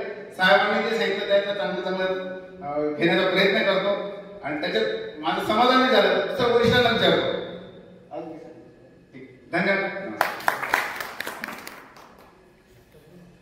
धन्यवाद शिवाळकर साहेब, अतिशय मार्मिकपणे आपण आपले अनुभव कथन केले. कोणाला काही शंका काही प्रश्न असतील का त्याबद्दल ते विचारू शकतात. नांदे सर आहेत उपस्थित, त्यानंतर सर्वात शेवटी अध्यक्ष भाषण सोनवणे साहेब करतील, त्यांना मिळत.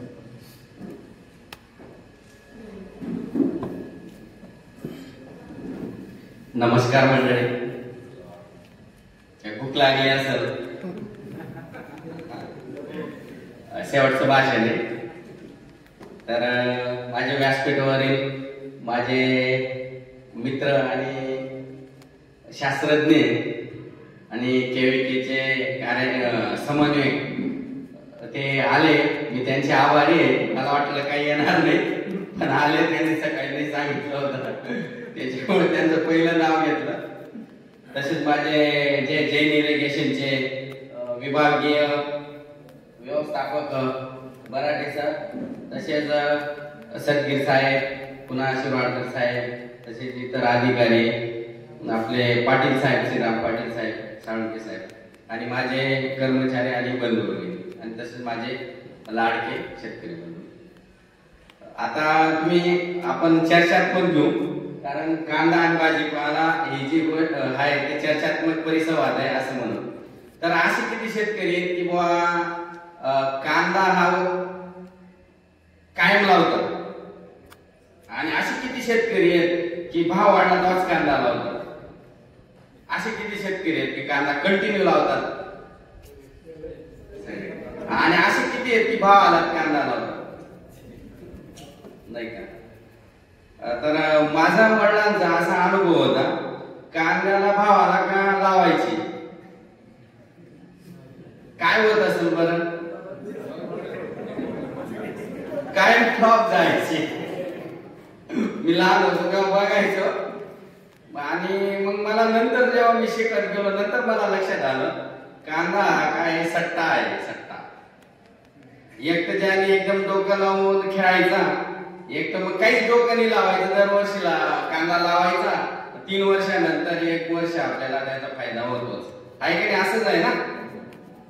काही म्हणजे मी टेक्नॉलॉजी बोलत नाही, कारण सगळे टेक्नॉलॉजी बद्दल बोलले की कांद्याचा कधी भाव वाढतो तुम्हाला माहितीये. एक इलेक्शन असलं त्याच्या आधी भाव वाढतो, म्हणजे जसं आता आहे का नाही, एक्सपोर्टला ते काय करतात, चालना देतात. अजून कधी वाढतो, ज्यावेळेस कमी उत्पन्न येणार आहे किंवा काय होईल, एक तर दुष्काळ पडला असेल किंवा अतिवृष्टी झाली असेल त्यावेळेस भाव वाढतो, बरोबर आहे. किंवा एखाद्या वर्षी खूप जास्त उत्पादन आलेलं आहे, त्या वर्षी सगळ्या शेतकऱ्यांची मानसिकता होऊन जाते, या आता काय कांदा लावायचा नाही बाबा, कांद्यामध्ये लय फसलो, पुढच्या वर्षी आपोआप कमी लावणारे कमी होऊन जातात आणि आपोआप भाव वाढून जातात. असंच होतं ना सरळ सरळ. ते एक चक्र आहे, तो चक्र म्हणा का चक्र म्हणा का काय असं चक्र असतं. काही जण ते चक्रामध्ये फसतं, काही जणांना त्या चक्राचं अवगत होऊन गेलेलं असतं, बरोबर आहे का नाही. आणि काही अभ्यास करून त्याच्यामध्ये PhD करून कांद्यामध्ये फायदा कमवतात.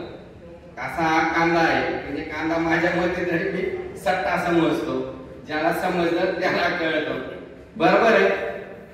बर, जैन इरिगेशनने बरेचसे चांगले काम केलेले. त्यांचं मी आता जवळपास जेव्हा बाहेर बघायला जातो, त्यांचं ठिबक एक्सलंट आहे. 6-7 वर्ष अजिबात गोर नसतं, जसं तसं असतं, बरोबर आहे साहेब. इतर येतात बरेच जण मार्केटमध्ये येतात, यांच्यापेक्षा त्यांचं जास्त प्रचार प्रसिद्धी होती, विक्री होती. यांची जेवढं होईल चांगले आणि क्वालिटीचे द्यायचं असं त्यांचं ठरलेलं असं मला दिसतं. कारण ते एवढे प्रचार प्रसिद्धी पण करत नाही. 10 लोक घेतात, थोडे लोक घेतात, क्वालिटीचे घेतात, तेवढ्यांना समजून सांगतात, तेवढ्यांनाच देतात आणि तेवढ्यांनाच सांगतात, बरोबर आहे. असंच आहे, बरोबर आहे सर. आणि ते क्वालिटी मेंटेन करतात. माझ्या मते तरी खरंच क्वालिटी मेंटेन करा. त्यांच्या क्वालिटीला ते काही चॅलेंज नाही आणि ते कॉम्प्रोमाइज पण करत नाही क्वालिटीला. मी ज्यावेळेस बघतो येतो त्यांचं तुषार भुवनचं तसंच बंद नाही. थोडे लोक मी त्यांना म्हणलो होतो तुम्ही ठिबकचे वाढवा, तुम्हाला काय मदत असेल मी करतो, बरोबर आहे का सर. नाही म्हणे सर, मला फक्त क्वालिटीची माणसं असतात, क्वालिटीची सोडून नका. क्वालिटी जो मेंटेन करत चांगलं ठेवण करत तेवढेच. कमी बिल त्यांना झाला, बिझनेस कमी झाला चालतं, म्हणजे मला कमी भेटलं चालतं, काही अडचण नाही, असं साहेबांचं होतं. तर त्याच्यामुळे त्यांची जी क्वालिटी एकदम चांगली आणि पण त्यांचा फॉलोअप पण चांगला असतो. थोड्याच लोकांना देतात आणि व्यवस्थित फॉलोअप करतात असं आहे. तर ठिबक मध्ये आमच्याकडून जवळपास किती टक्के, 80% अनुदान आहे. मागल त्याला ठिबक आहे, मागल त्याला तुषार आहे, माहिती तुम्हाला. तरी लोक ठिबक लावत नाही किंवा तुषार लावत नाही.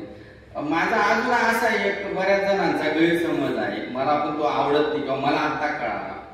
माझ्याकडे मुबलक पाणी आहे तर ठिबक काऊन लावायचं, म्हणजे कशामुळे लावायचं, बरोबर आहे सर. बरोबर प्रश्न पडलाय ना तुम्हाला. पाणी भरपूर आहे तर ठिबक लावायची गरजच नाही.